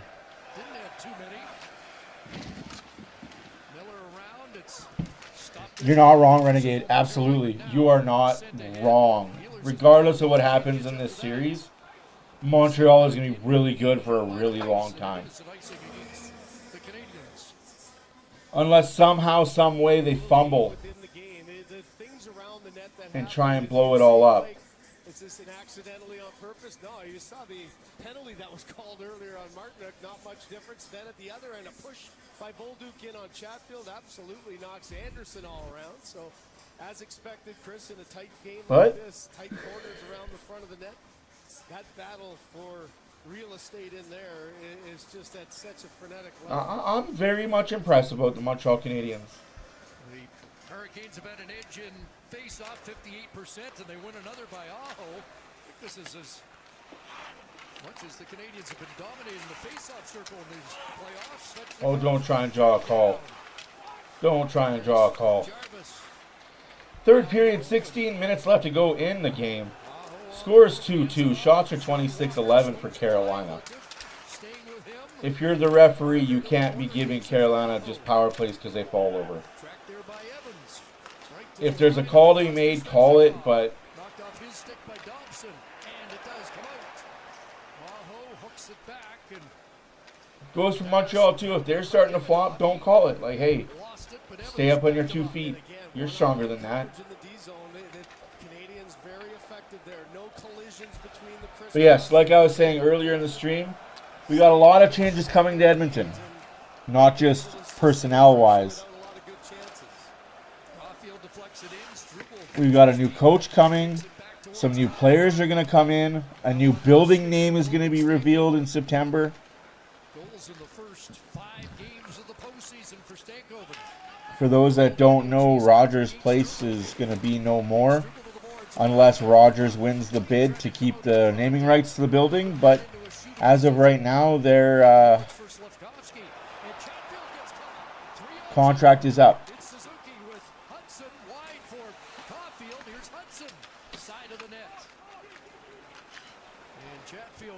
Could you imagine Ford Arena, Ford Stadium, Ford Place? Oilers are very much sponsored by Ford as it is. It's just the next step, right? Or we can go back to naming it Rexall. Just Rexall, straight up. No anything, just Rexall.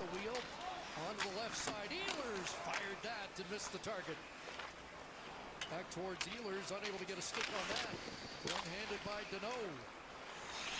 Yeah, a lot of new things are coming for the Condors as well. Anderson almost came up with that.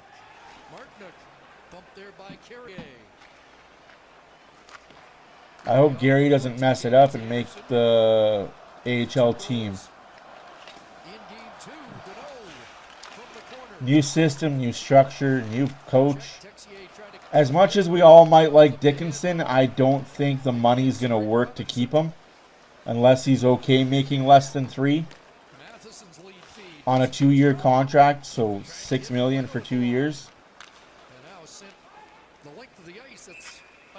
After all, he is only going to be a third-line center, maybe. You've got a younger Szymanski that fills that role nicely. Here, Suzuki, a little dish. He's getting pressured by Chatfield. Great communication. Just accepts the pressure by Chatfield. A little back. 13:53 left to go in the third period. Shots are 26-11 for Carolina. Yeah, it definitely does, man. It definitely does. Canadians have just won 1 of 8 offensive zone faceoffs tonight. Another control by Carolina. Looked like it hit somebody at the... Yeah, you're not wrong, Lubo. This is definitely the close series. But I think anybody and his mother knew that this was a 7-gamer. The other series, I am shocked at how bad Colorado has played. I'm going to be 100% honest with you. I am shocked at how bad they have played. Although, talking to some Colorado fans today, they are very upset with the officiating.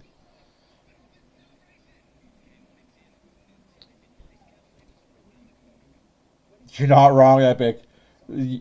Montreal has to figure out how to generate shots. Like, your goaltender is getting pelted right now. But yeah, I was talking to some Colorado fans, and they are not happy with officiating in this series. And I reminded them very eloquently, weren't you guys also telling me to shut up about officiating? Were you not the same people a couple of years ago telling me to shut up? Don't blame the referees. Funny how your team starts getting the short end of the stick and it's the referee's fault. Yeah, absolutely. It was just a matter of time, Lubo, that the luck was going to run out for Colorado. Like, they're not as good as their record said they were. I think there's a problem in Minnesota that we don't know about, and it's not goaltending. It definitely was goal scoring.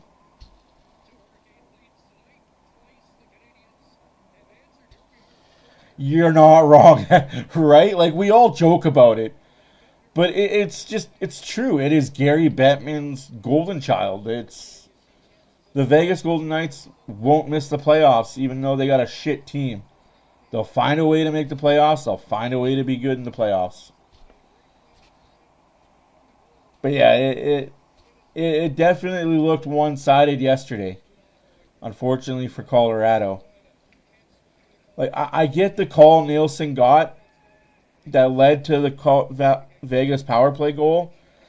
It was interference that should have been called. And I get their frustration when Kolasar interfered with their player and they went and scored a goal. I get it. It sucks.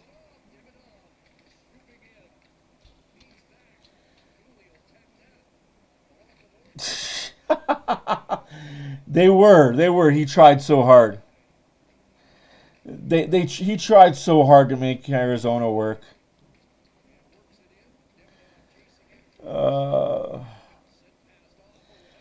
For a long time, Gary Bettman tried really hard to make Arizona work. And it was just the owner himself that got in the way. Like, the original owner of the Arizona Coyotes, where they built that arena was stupid. And again, going back to Wayne Gretzky saying as much when he tried to move the team to Phoenix from Scottsdale. Like, for those that didn't know, the arena was built out in the middle of buttfuck nowhere. The town was supposed to grow, and again, politics got in the way. Well, let's just say politics and City Hall got in the way of every deal that Phoenix tried to put together for the Coyotes to build an arena. Left in the playoffs, second youngest coming in, and Carolina's got 7 players with 80-plus playoff games. Montreal has none. Gallagher has 79, and he's not in the lineup here. Hurricane face-off win, Stahl. Yeah. Absolutely right. So yeah, like, I feel bad for.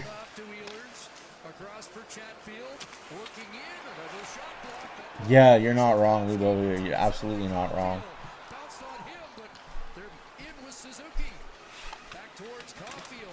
We got 11 minutes left to go in the third period here in Montreal. Shots are too many, not enough. The score is 2-2, almost 3-2 Montreal. They finally broke the 10-shot mark. It is 11 shots now, about to be 12. No, they pass on a golden opportunity. You got to shoot that puck. Shoots and scores! Montreal takes the lead. Score is 3-2. Le Canadien. Shoot the puck and good things happen.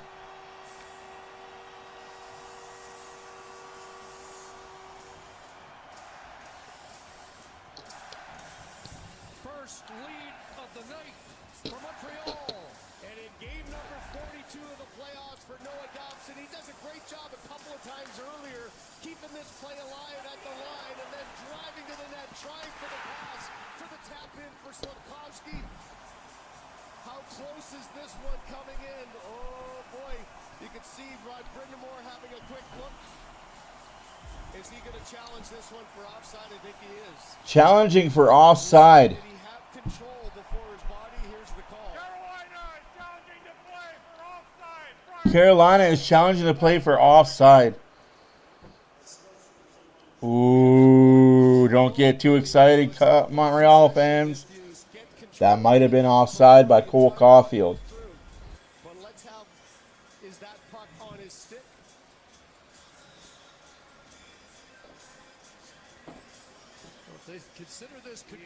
That's onside. If you're going to minuscule that and call that offside, fucking hell, man. There's the touch that you first see. Boy, you see it in live. It's no wonder for the officials how difficult it is. And Coach's challenge for Carolina. is for the situation room. Oh, but does he have possession of the puck? That is what we are going to do. See, they're looking for another You're not wrong, Renegade. Not wrong at all. It'd be nice to see the other side of the puck, right? Yeah. But We're going to get let's have that a look at too. it again. Okay, so his blade is just barely touching there, but he's not touching the puck. No. If you go another second, then I think this is coming back. It's offside. By a fraction. Momentum swing that is. After Carolina's coach's challenge, the play was determined to be offside. We have No goal, offside, Montreal by a pussy hair. That's what we're calling onside offsides. Wow. Challenge by Rod Brindamore. So let's remember that when the Colorado player goes 5 feet offside. Replays like that, you get the crowd going nuts. That's insane. That's insane, and that's what we're calling good goals and bad goals. And that's the problem I have with today's NHL. We want more goal scoring, but we're going to take goals like that off the board. That look says it all. Man, you just get so pumped up, you think you gave Still a 2-2 hockey game. 12 minutes left to go in the third period. This is a really important shift for Montreal. Suddenly there's a Taking those shots that Montreal took during that time off the board. here and get back playing. No, he doesn't. That's why I think it would be freaking hilarious if Montreal wins the cup this year, the Oilers win it in the next 2 years, and the cup just stays in Canada for the next decade. What would Gary do? Like, obviously he'd have to just quit.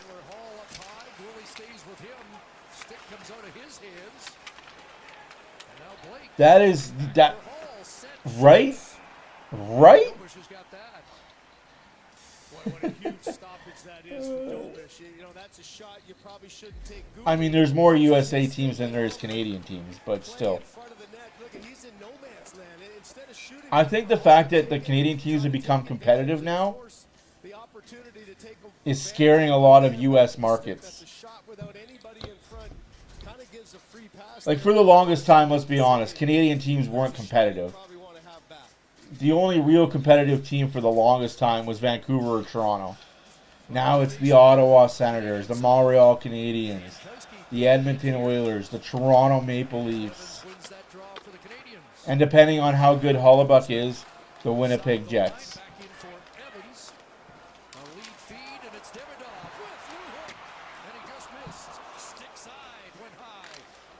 But yeah, the Canadian teams are coming, man.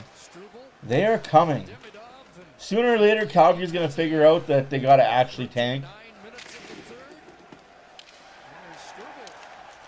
Yeah, he does. Oh, that's a penalty coming up against Montreal. No, the ref says let him play. Good on the referee. Oh, McDavid definitely does bring that up. It's hilarious. Because he's still not unsure what offsides is. The league doesn't know what offsides is, and they don't know what goalie interference is. Too blatant in the rule books, black and white. They have trouble with. What a save. 10.5 left to go. Carolina has a little push now. Little push Carolina there. Montreal slows it down. Lane Hudson slows her down right behind the net. I'm still not a fan of this play that Montreal runs. 3 guys in the zone, 1 guy does the loop up at the blue line. Like that, I don't know if that is going to work against Carolina. Cycles it for Caulfield, sending it across for Dobson. Dobson plays that on goal. And the rebound, ricochet pass, Stahl and Matheson. You're not wrong. You're not wrong. Yes, they have dual presidency in Vancouver right now. The City Twins. Power play coming up for Carolina. 9.5 left to go in the third period. Carolina power play. Good Lord. Very slow, and the officials' arm movements were interference. They win, Mondo, because they're losing fans. After the offside call. Oh yeah, going backwards there. Dobson goes right in on the numbers of Stahl. Power play coming up for Carolina. I don't know if that's a blindside hit, I guess. But all right. If you look at the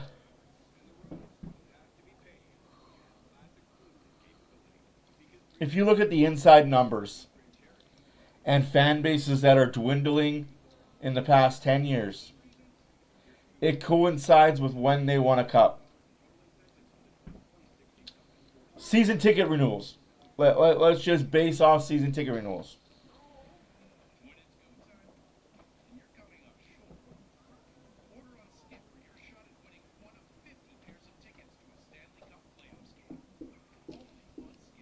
Yeah.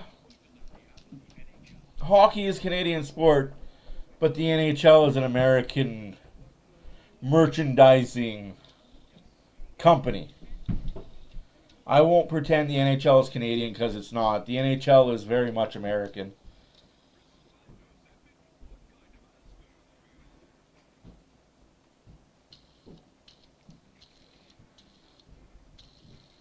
That's why Canadian broadcasting doesn't go to American dollars and doesn't count towards the viewership part of the NHL.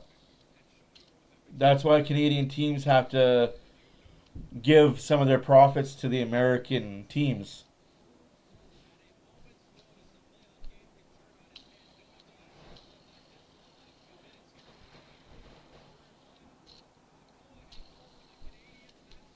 Because of an offside, and then just before the break, called for interference and running into the back of Jordan. So if that's interference and a hit to the head, Eric Cole should not be on the ice right now. He should be in a concussion protocol room. Right? The way he fell over, you would assume that's concussion. Nope, there he is. He got hit in the head. He laid down like he got shot, but oh, he's there on the power play. To me, the way he got knocked over and the way he laid there looked like he got a concussion.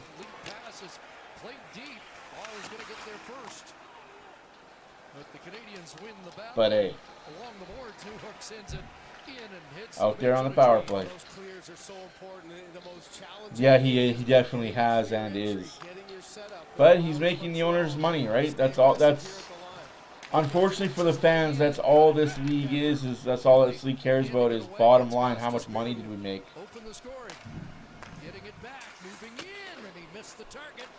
And that's up to us fans to not support the revenue of the NHL overly too much. Getting ready on the right flank, but it doesn't come his way. It's Gostisbehere with Aho parked on the back door. Sebastian Aho back around for Jarvis. And that includes Edmonton. Like, I'm not blind and I'm not dumb to the fact that Oilers tickets to a regular season game are outrageously overpriced. And how do you combat that? You don't go to games. It's a business market, definitely is. And Gary Bettman is a lawyer first. You got to remember, Gary Bettman is a lawyer before he was anything else. Yeah. I keep telling people that complain about how expensive tickets are. If you had 10,000 people decide, I'm not going to any more Oilers games. Like, if you chose 5,000 season ticket holders all to not renew their season tickets, unfortunately, there's 15,000 people in the waiting queue to buy those tickets. Until there's nobody else in the waiting queue to buy season tickets, Daryl Cates, the Edmonton Oilers group, The city of Edmonton, the NHL are going to make you pay an absorbent amount of money to go to an Oilers game. Stankoven came up with a puck and gets it back down the ice. That's a big defensive play by Stankoven. Slafkovsky with 7 minutes remaining here in the third. And an offside called at the Carolina line. Well, not a lot of good chances for Carolina. Even during the decade of darkness, the building was sold out more often than it wasn't. That's what I mean right there. Aho's just not, he's just a step behind. Chatfield not really shooting that one to score. Tried to hit either the stick or the body of number 20 there. That's back-to-back huge kills by the home team there as Montreal. You know, you look at your teammate who's been such a good one in Dobson, and you say, 7 minutes left to go in the hockey game. 2-2 score. Up to 26. Shot blocks in the night. Here's Bolduc. Tried to get it back to Valeno. Dobson moved up, and now Martinook at center. Exactly. In behind the net where Dobish will play that. Supply and demand, my friend. The owner kept upping the price. People kept paying. It's going to come a point where he's going to outprice the market. And then he's going to have to come down on, and then they're going to have to come down on price and get back to a price point where people can afford to go. Or we're going to become Toronto, which is a library because all it is corporate. People that are doing business in the front row instead of cheering for the hockey game. I hope Edmonton doesn't come to that, but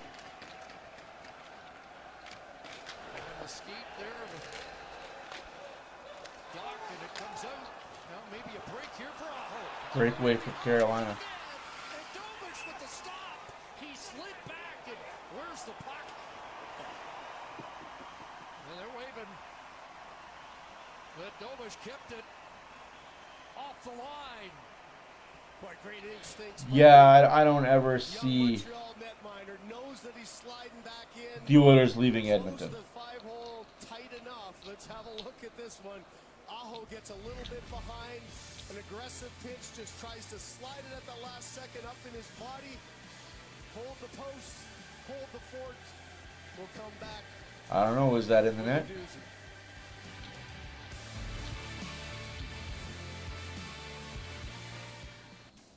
With Rogers Xfinity Internet, my whole house is ready for baseball. So this is where I buy all my memorabilia. Boom! Just got Clement's childhood glove. Mom, she's really come through. Yeah, that's tough, and man. This is where I...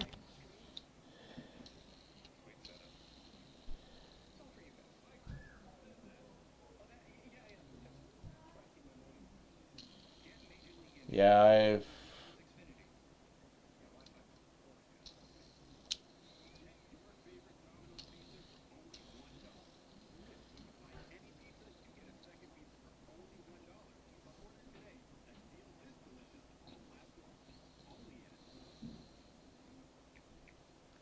Yep, absolutely.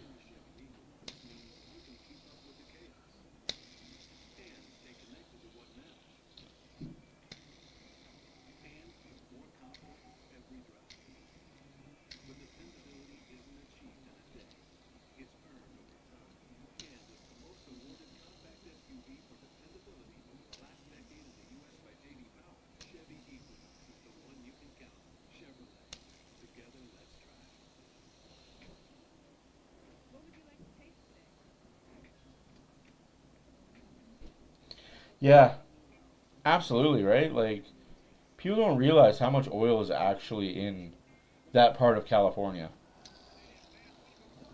That break, but here's a look. Dobish did keep it out despite his momentum. Yeah, just great instincts right on top of his knee there. I see the puck. It's in the blue paint. Oh, Jesus. I'm having a great day. Thank you. Hopefully you guys in America are having a good Memorial Day. I know it's not a happy Memorial Day because there's really nothing to be happy about when you're talking about fallen soldiers or fallen cops on duty or firefighters. Off the post. 5 minutes left to go in the third. Still 30-12. 30-13 now for shots for Carolina. 2-2 is the score.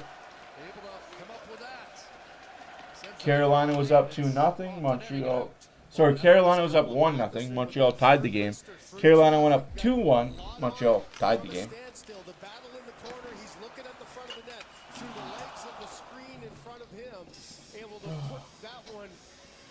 Don't want to get ahead of myself on ridiculousness. J.G. Wentworth. 877 cash now. Approaching 18 minutes with just one shot. Yeah. That shot by Noah Dobson from 52 feet out. So the Canadians have not really tested Frederick. I'm glad I live in Canada and we didn't have to go through the Vietnam War. Drops it off. Suzuki just bats it to center. Off the skate of Slafkovsky, and that slides down into the Carolina zone. Caulfield on the forecheck. It's played past him, but kept in by Hudson. Nice play by Hudson, and now Sean Walker's got it. Like, that's one good thing about being Canadian. You didn't have to go through the Vietnam War. But the world wars are bad enough. The Gulf War, the Kosovo, Iraq and Iran, Kazakhstan, in game 3. Afghanistan, Lane Hudson at center. That comes off Demidov back in. the first Ukrainian, Boy, that's offside. That is a really fortunate. It didn't have the Cold War. If it just deflects and comes back. Lots of wars that Canada have been part of. That was going to be Lots of battles Canada's been part of that a lot of people don't realize we were there. maybe because the stick of That's not offside, but we'll take it. I think that's probably why the call was made there for Rod Brindamore. No real argument from Brindamore there, but boy, that would have been a chance, wouldn't it? Yep, Desert Storm, another one the Canadians got to be involved with.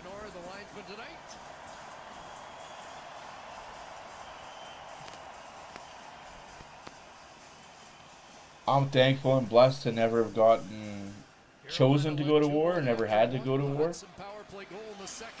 But if I was called, you better believe I'd be first one in line. Demidov has it slide past him. Newhook dashing after it. Trying to impede the breakout by Nikishin. Seth Jarvis ahead. Swung in there by Aho. Goldish out with Svechnikov on the move. Svechnikov with a big hit there on Carrier. Second mate. That's awesome. Now Newhook trying to get it in deep. Didn't get much on it. Oh, Montreal player blows a tire. 3-on-2 Carolina. Couldn't get a shot away. Up ahead, Newhook waiting for help. Dobson's jumping on the play. I don't know when my ancestors came over, but it was a long time ago.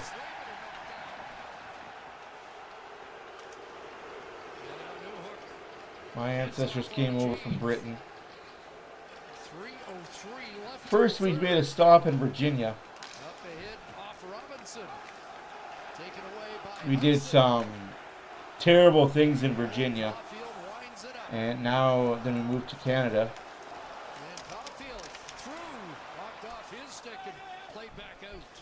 Half the family stayed in Virginia, half our ancestors came up to Canada to work in the Saskatchewan fields.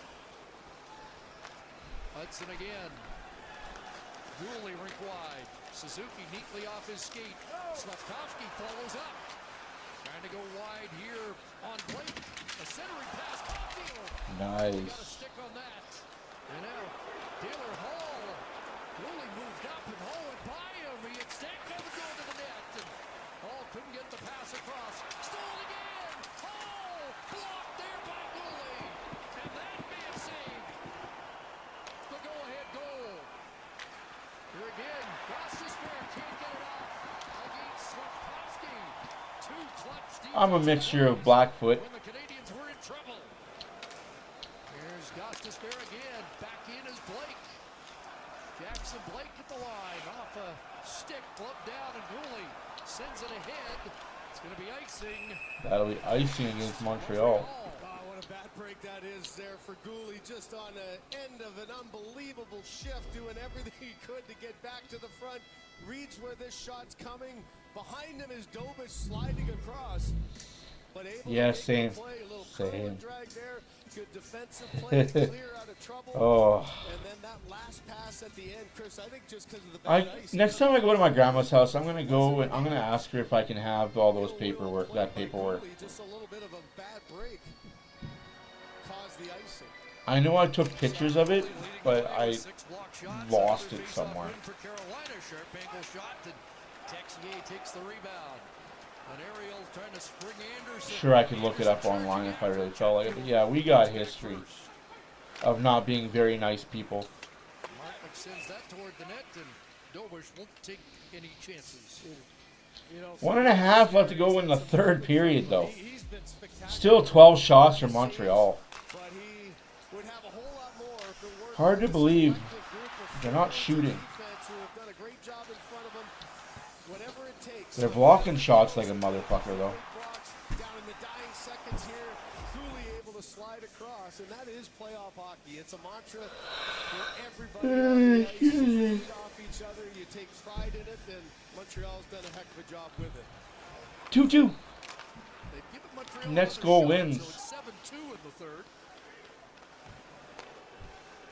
And now just over a minute remaining, so next goal wins territory here in game 3. Matheson turns up ice. Left side, Newhook.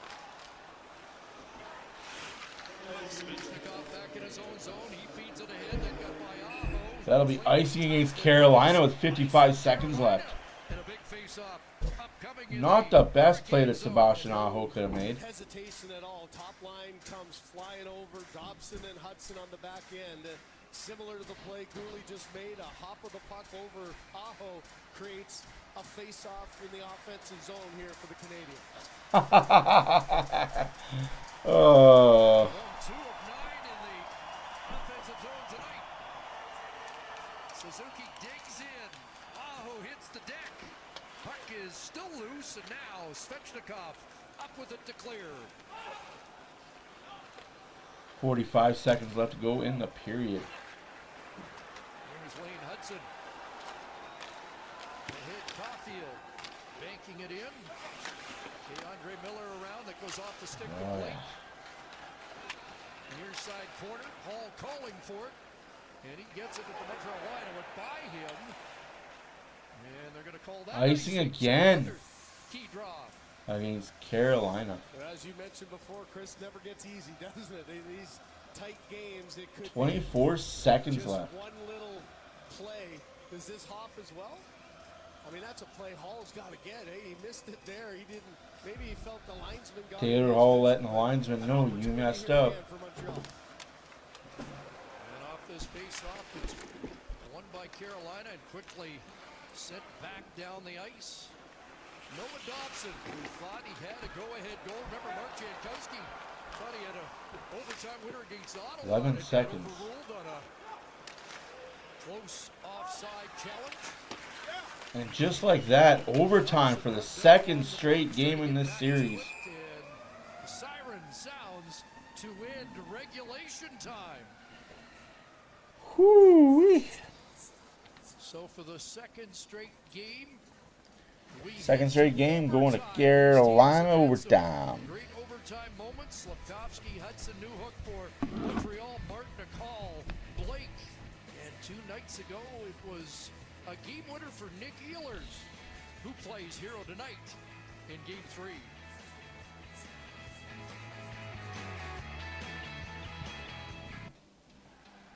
When it's go time, and you're coming up short, order on Skip for your shot at winning one of 50 pairs of tickets to a Stanley Cup playoffs game.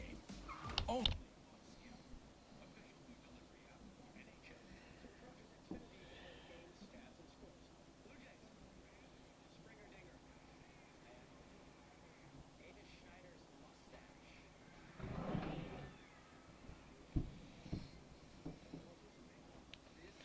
Ooh, yes. The back straps of a deer. Oof. Such a good piece of meat.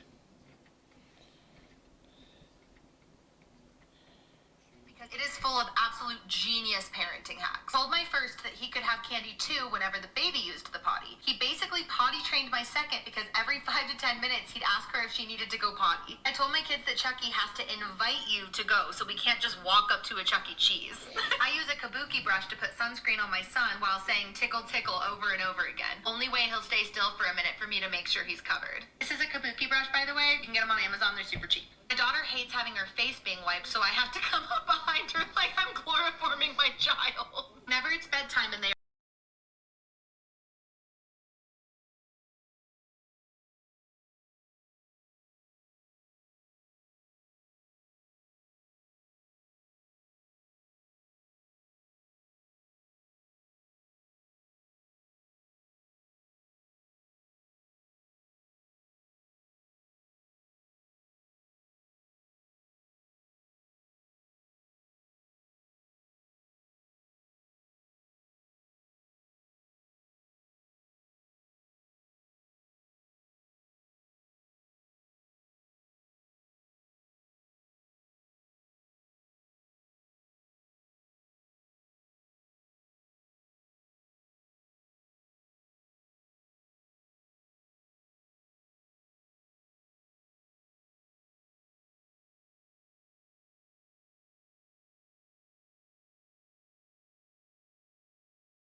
That is a great question, Diane.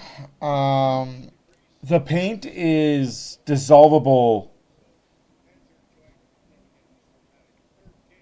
spray. I don't know how else to articulate that.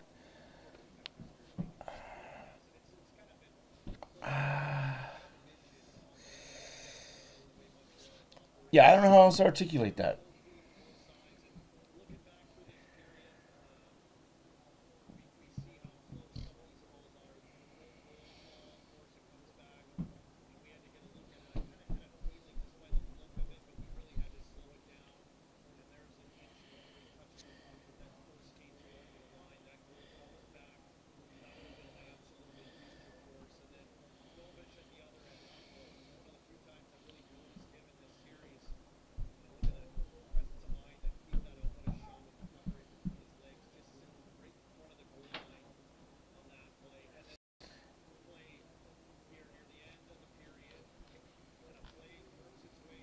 Sorry. I was just looking at Messenger and got a text from the wife. It's not even pigmented tape. It's non-toxic, water dissolvable, or a powder-based paint. That's why they spray the ice with the paint and then gloss over it. Yeah. So it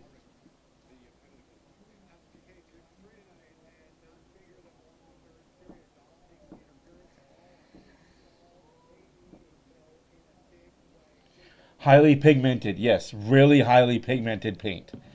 Yes. So it's a specialized paint that only rinks are allowed to use. It's only really used for ice surfaces. That's why you don't usually see your home rink paint lines. And if they do, it's a top coated type of paint. It's not very deep.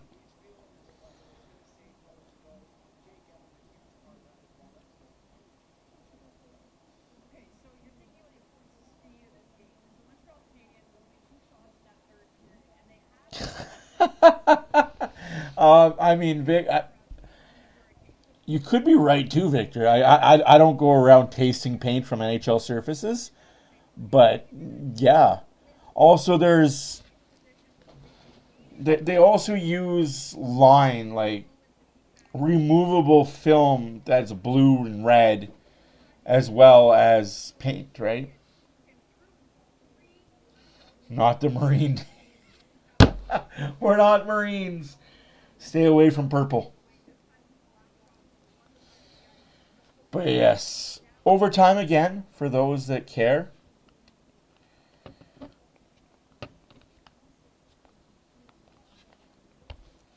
For the second time in the conference finals. Unlike that Vegas Colorado series, which might be over in 4 tomorrow.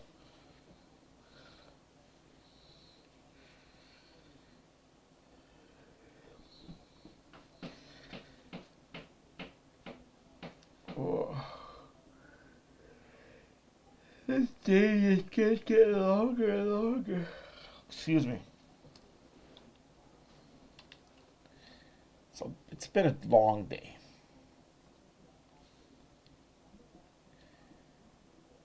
Dare I say it's been a long couple of days.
Oh.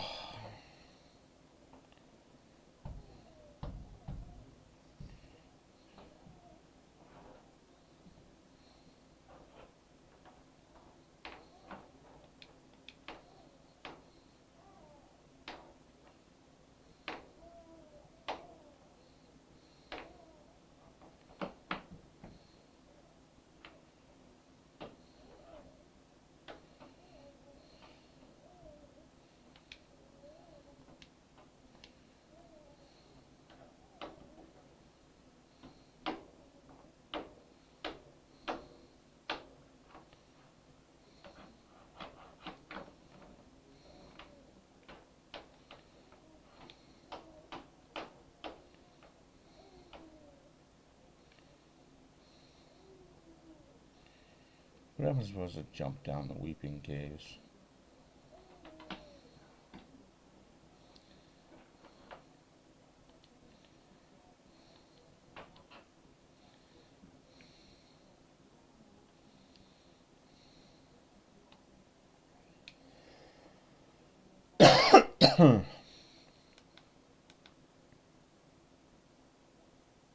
Yeah, no, that's pretty cool.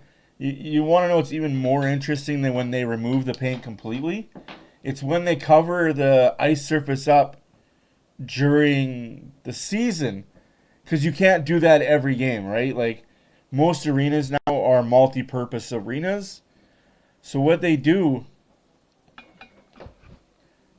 I want to see if I can find it for you guys.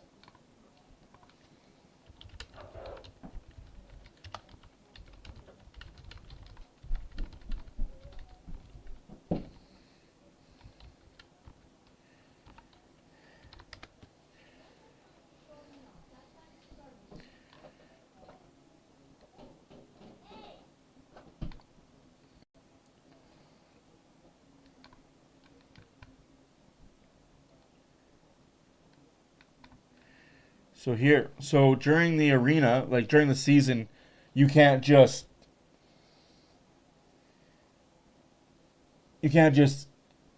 remove the ice. So what they use is called arena deck. And what arena deck is it's just long black pieces that covers up the ice, so you could have concerts and other things on top of the ice. So as you see here, this event staff, I don't know where this is, they have panels and it covers the ice, the entire ice surface it covers up.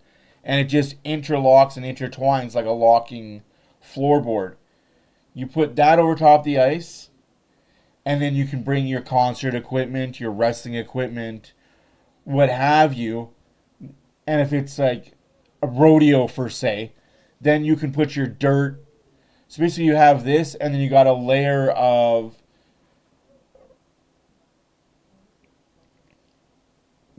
paper, what do you call that? Stretchy material. It's clear. I'm drawing a blank on the name of it. You put that over top, and then you put your dirt on top of that, and then you just build up from there. Or with just this, you just have this as your flooring. Get your concert equipment out on top of it. And then when you're done, concert equipment gets removed. That gets systematically replaced. And then you resurface the ice and you fix the damages. That's why a lot of teams, after they've had concerts or any type of event that's not hockey event, the first couple of games back, the ice is shit. That's because it's trying to retemper itself and resurface itself to being an ice surface. Just a little bit more information on that.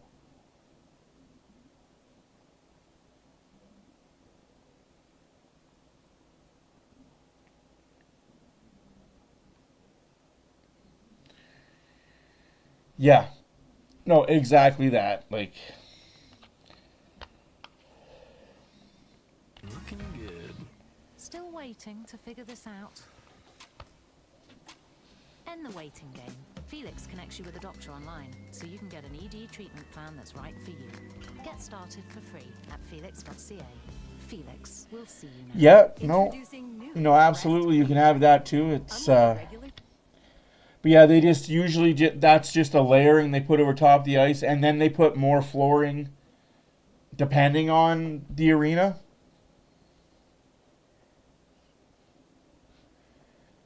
So yeah.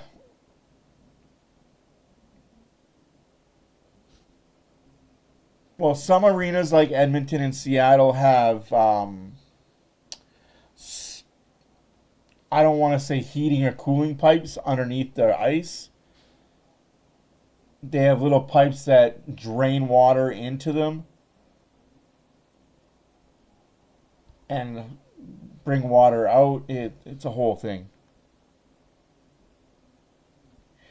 Daily, like that is what happens to the ice, right? It just gets covered by that black piece, and then NBA plywood or floor gets resurfaced on top of the black wood, the black rubber.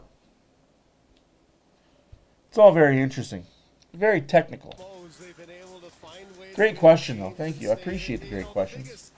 Start of overtime. Is their lack of ability to win in the Eastern Conference Final. Who's everybody got winning this game? Who you got? Carolina, Montreal. Game 2 win was just his second win in the conference final as a coach, as a team. They've struggled through the last 4 times they've been here. And Chris, don't you think that's been the mandate all year? You're building this team. You talked about bringing in Yes, Diane. who could be a game breaker. Well, he was in game 2. Yes. Paid off for them in that one. On one night, on one day, there was 2 basketball games, a hockey game in one day in LA. That's nuts to me. No surprises out to start for Carolina. That gets off his skate. Now. Hurricane zone. Now Oilers trying to get it deep. Shouldn't hurt to say such bad things, good things. Montreal has to play smart, though. Tied up. But Jackson will take over. If Montreal plays smart and just like that, Suzuki misses the net. Breakaway for Suzuki, he misses the net. Oh, you gotta bury that. Caulfield's pass broken up. And back the other way goes Svechnikov. Dropping it off, and Suzuki steps in front. Caulfield again plays the puck poorly. Slavkovsky on the left flank. Oh. Away, swung to the line, kept in by Matheson. Here's Matheson. Matheson off the crossbar and out of play. Oh my, Montreal's got the jump. They want this game over early. Overtime. How about Hudson? Suzuki's coming off the bench. You get lost often. He gets right down the gut. Tries to go that blocker side. Over the pad, under the blocker. Just misses to the outside. To be fair, Diane, it was a basketball arena before it was a hockey arena. The LA Times Forum was built for basketball before the LA Kings became a hockey team. So maybe the LA Kings should have built their own arena. But I feel you.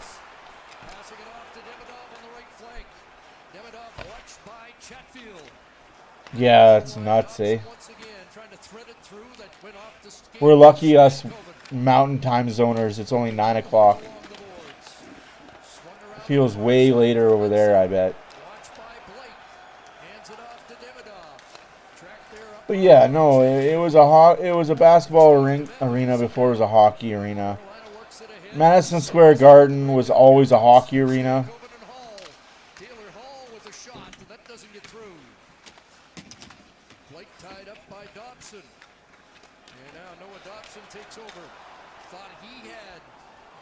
No, you're not wrong. There's definitely no lack of fans. Just no real estate. Just no room in LA to build anything else.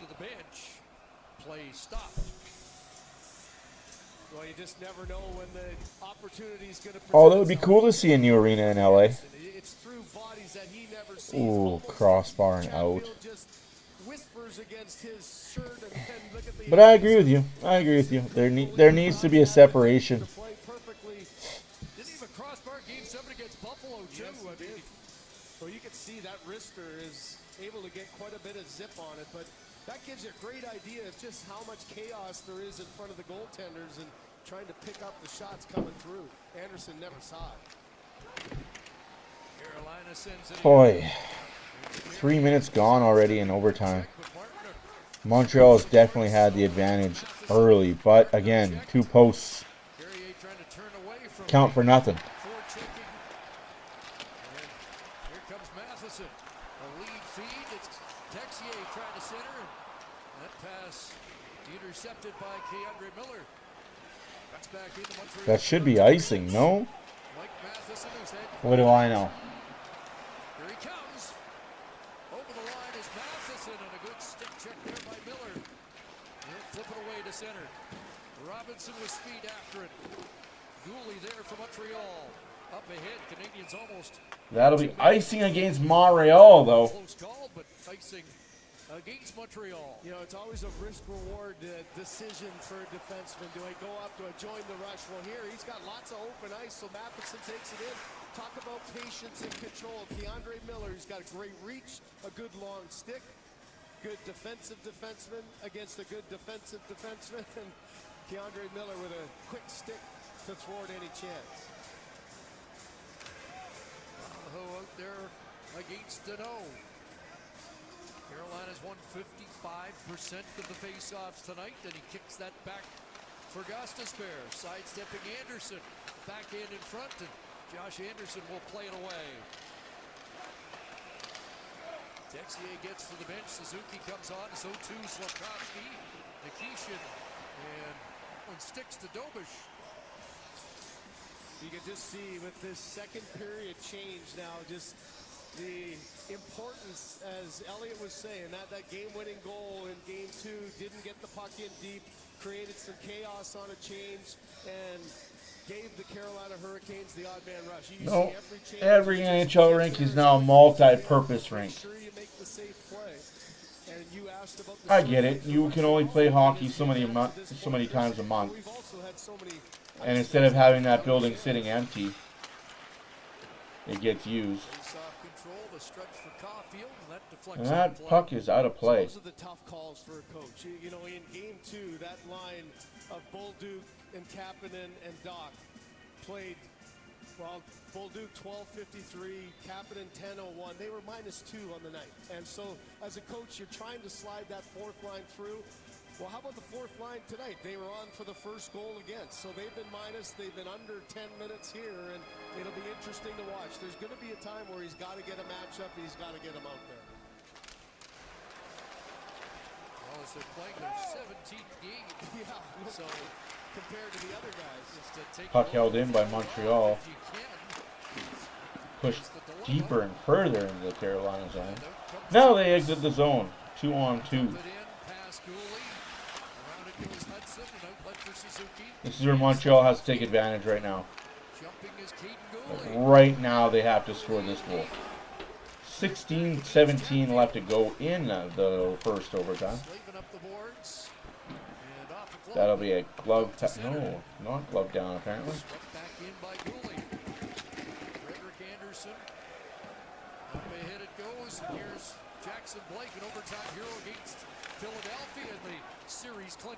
But that'll be icing against Montreal again. Jeez. Montreal playing on fire. Icing the puck a lot. Piled into the corner. Boy, I'm sure for Marty St. Louis, Chris, there's been far too many icings on this early go-round. There's the guy. Who's guilty there? Who's grabbing whose arm? They kind of both look like they've got a piece of each other, and they have some words and a fallout after. Carolina having a quick conversation before the Stankoven line goes for the faceoff. No hook on his strong sides, 4-2, and make it another faceoff win, but stolen by Hall in front of Jam. Close call for Taylor Hall. Now Walker can't get it to the net. Stankoven. Demidov stays on him. Stankoven stays on the puck. Around it comes. Demidov continues to battle for it with Stankoven. Turns away and then reverses it. Thompson can't clear. That's a bad giveaway there by Demidov. That pass bouncing over a stick and fired wide. I thought that went in. Oy, oy, oy. Bad giveaway again by Demidov. You got to make sure if you're 93 twice, you got to make sure that puck gets out.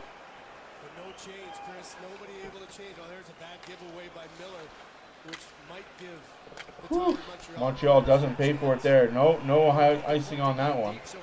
They wave the icing off there. Doesn't matter. Here comes Carolina. Martinook deflected that right on to Dobish. Goes after it. Ehlers swings that right on goal. Played to the other side off. Here comes Montreal with numbers. Look out, Cookout. They got numbers. That'll be offside if they score, unfortunately, again. Texier looks for it. Feeds the point. Jaden Struble trying to roll it through. No worries there, says Carolina. We'll dump this down the ice. 14.5 left to go in overtime. Shots are 35-12 for Carolina. Icing again against Montreal. This is the fourth icing this period for the Canadiens. Fatigue does so much to your ability to make plays under pressure. Matheson fans on it. Hall just trying to get it hard to the net. The rebound there, but unable to clear. That gives a second chance off the backboard. And boy, good job by Dobish getting that left pad down hard. Stankoven gets the turnover from Demidov, and you can see collapse to the net. Face off one, a shot that got through it. Hit Dobish through the screen off the stick of Jacob Slavin. Jaden Struble. Hudson. Jankowski. And Hudson. And now Suzuki able to chip it ahead. Up for Slavkovsky at center. Here comes Slavkovsky. Here's Uri Slavkovsky swinging it in. Period game. Yep. Fair point. Suzuki tried to knock it down. And batted out by Robinson. Shots in overtime, 4-0 for Carolina. Montreal has hit 2 posts, though. Remember, posts don't count as shots. Unless it goes post and in. Aho cannot deliver again. Jarvis and Aho. More Aho than Jarvis, I'm being honest.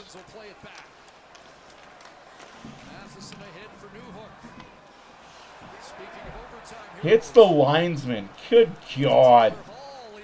Move out of the way. Like,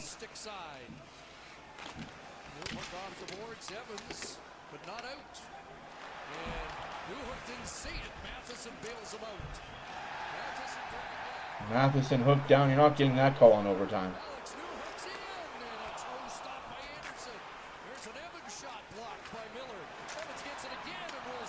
You're not getting that call.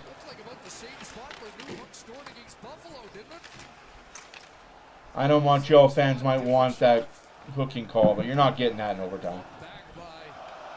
Posts are definitely goalies' best friends. They definitely are. Goalies put money on their goalposts every night, I bet you. After all the fans have left, they leave a little bit of money at the posts.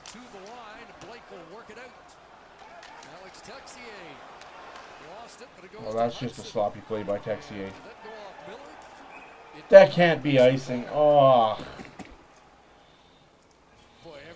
Another icing for Montreal. 12 minutes left to go in overtime. Knows he's got some traffic in front. Look at that. Just seemed like it just hit him and he didn't even see it, but in great position. And this one, just a piece of it was Braden Cooley. Not allowing that one. Oh, what? Lower down and a bad save by Anderson. Stall off the draw. It'll come back to Gostisbehere. And that goes off Anderson. Jordan Staal gets back on it. Bouncing puck that Struble was able to send out to center. What a play by Anderson. And I don't mean Craig. Nick Ehlers back behind his own net.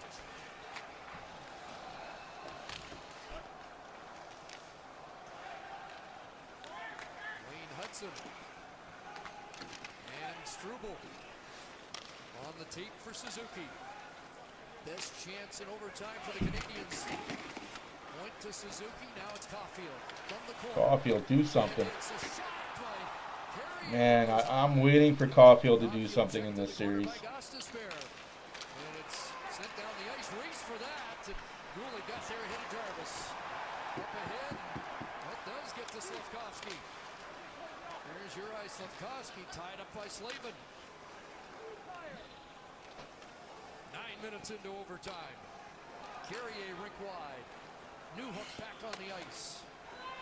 Around for Suzuki. Knocks it down. Unable to work it deeper. That was Oh, that's held in. Anderson steers that to the corner. Tipped in by Matheson. Now it's out. Seth Jarvis and Aho. Matheson trying to get back. The late man. Chatfield. What a save by Dobis. What a save by the Montreal netminder. Halfway through overtime, 37-12 are still the shots for Carolina. Says it all. You've just seen guys exhausted at the end of shifts. Stop up with the trailer and look at the positioning of Dobich like he typically has been. He's dialed in on this one, tried to go up by the ear between the blocker and just the tall body there able to make the save. Chatfield in all alone. As you mentioned, the best chance for Montreal, the Suzuki break, unable to find the net on that one. Chatfield in a similar spot coming right down the middle there. Challenged by Dobich, and Dobich able to win it. The official scores took one of the two shots away from Montreal in the third. The shot since the end of the second, the 11-1 in favor of Carolina. Here's Deneau. Flipping a backhand to the side of the Carolina net.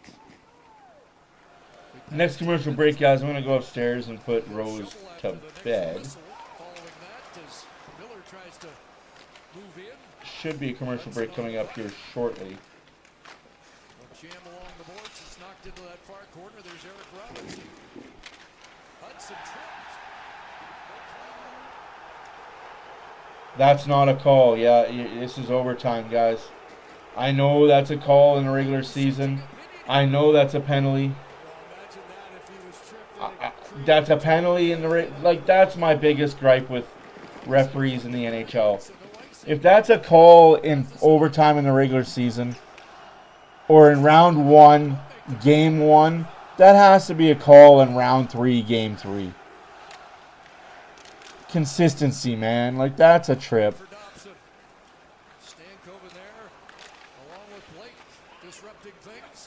But you've got number 4 out there, Wes McCauley. Can't expect too much from a guy that's half blind and half regarded. And that'll be icing against Montreal. From no call to icing. What are we doing? Canadiens comes here because it's an icing with tired bodies, but because it's overtime after 10, we get a scrape. You be the judge, stick on the feet, the fans are... That's a trip that needs to be called. No call, but here's the first 10 minutes in a nutshell. Just a beauty of a pass by Hudson up the middle. Suzuki with the game on his stick, can't quite get it off the post and in. Matheson has had a heck of a game. Another one off the crossbar. And then Taylor Hall scoring in this game as well. From behind the net tries not once, but the rebound coming back. Slavin with the shot there. Stankoven on the doorstep with a nice play by Demidov. And somebody tell Alex Newhook that this is a game 7. Maybe he'll put one in there. And there was the most recent Chatfield coming in and not able to beat Jakub Dobiš, who has been the busier of the two, as you chronicled, Chris. Shot total skewed again by Carolina, 37-12 on the clock. 35 saves for Dobiš, another great performance. Isn't number 4 Wes McCauley? Time on ice tonight. You said about the schedule since May 10th. This is only the 3rd game for the Carolina Hurricanes. This is Did Wes McCauley switch his number? you mentioned this is game number 7. So I could swear number 4 was Wes McCauley. It becomes such a wear and tear. Huh. And if you're looking for freshness, it has to go in Carolina's way. But the rhythm has stayed there for the Canadians with all the games. We're into more rolling 4 lines here. We've seen the 4th line, but not yet for Montreal. That's a hard one for Marty St. Louis because the challenge then is guys get out of it. You know, they haven't played the whole period. You want to Check the tape. Number 4 is out there as a referee. Orange stripe, he was just in the corner. Chris, you know, in the second period, you say, okay, I'm going to start that 4th line in an offensive zone. You're trying to win the game. You get an icing, your top line comes out to try to take advantage of it in overtime. You don't have Peter Klima on line 1. What do you have, like an hour without playing and 2 periods? Biggest goal of his life. Number 74. Here's Evans and Stahl, won by Montreal. Number 4 right there. Right there, number 4. That's Wes McCauley. He's reffing the game tonight. I don't know who the scouts or refs say they're reffing the game, but that is not. I was going to say, yeah, that's number 4, Wes McCauley's out there. He skates a little differently than everyone else. That one just got away from Dobson there and created the icing. Stahl 9 and 7. Evans 4 and 7. On face-offs tonight. Although Evans has been terrific. It is definitely number 15 and number 4. Sorry, number 6. So not even 7-15 reffing. Wow. That website really messed you over.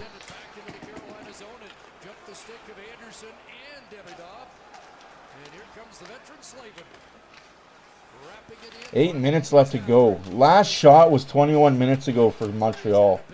Ouchies. And that's 21 minutes of game time. That's... They gotta get a shot here. Peels back, hits to the bench on a change, and Lane Hudson starts away. Suzuki on this near side. Can he get by Miller? John Walker's got it. Back for K-Andre Miller. 8 minutes left to go in overtime. That should be icing, no? No. Apparently not. Carolina player was definitely on his side of center when he shot that puck. Come on! Over the line, Slavkovsky unable to control it down. No, the Canadians are going to get away with one, or are they? Too many men. There is a real hesitant move here by the linesman. Montreal gets a penalty. Of course. Too many men on the ice for the Montreal. And blow the whistle. The problem here is it hits the skates of Hudson. Matheson. After all that, Montreal gets a too many men on the ice call. Wow. I think this, wow. If they're not giving a penalty here, that's a huge break. Wow is right. Well, if you didn't like the no call on the trip, how is that not too many men on the ice? I mean, the puck goes. Or did they miss it? Did they miss the call? Because that was way too many men on the ice for Montreal. Rob Brendamore's out there pissed with himself. Okay, I'll come bring her up. Just you come take over for me then. And Chris, I know refs don't want to get involved, but this is just. That was 1, 2. You got to wait till he gets there. Hudson stops the puck from going to Aho, who would have a chance before Matheson could get there. Oh wow, like you didn't call it. Hey, like I said, referees are human. They're bad for both teams. That was definitely too many men. That was definitely a trip, but it's overtime. If you're not bleeding, we're not calling it. Well, if you're Montreal, you got to take advantage of it, right? You don't often get those. Matheson around. That puck, did it glance off Anderson? It did. Walker sends it around. Played out to center. Carrier bowled over. Bolduc. So Bolduc gets a chance. Here's Stankoven in. Bolduc watching him and breaks up that pass. Carolina might take advantage of this though. Plays it high and wide of the 7 minutes left to go in overtime. Another icing against Montreal. What are you doing? If you're the Montreal Canadiens, you're just shooting yourself in the foot. He's had a tough time making some of those passes. And you look at this loose puck here, Stankoven, just a little fatigue. Why not drive? You got Bolduc, if he hadn't noticed, playing his first shift of overtime. Drive to the net, force him to make a play. That's our daughter. Draw a penalty. Instead, he stopped up and allowed the Canadians to recover. Montreal's been called 7 times in this overtime period for icing. Note is Bolduc at center. Did he get to the red line? Anderson, fans on the shot. Still no shots yet in overtime for Montreal. And we are 6 minutes left.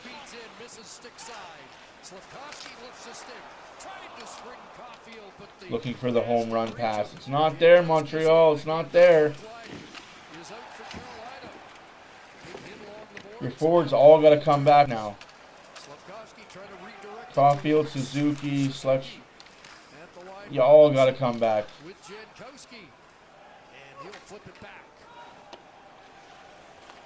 Woo, 6 minutes left to go. Last shot was 23 minutes ago. 24 minutes ago. Bad pass by Hudson.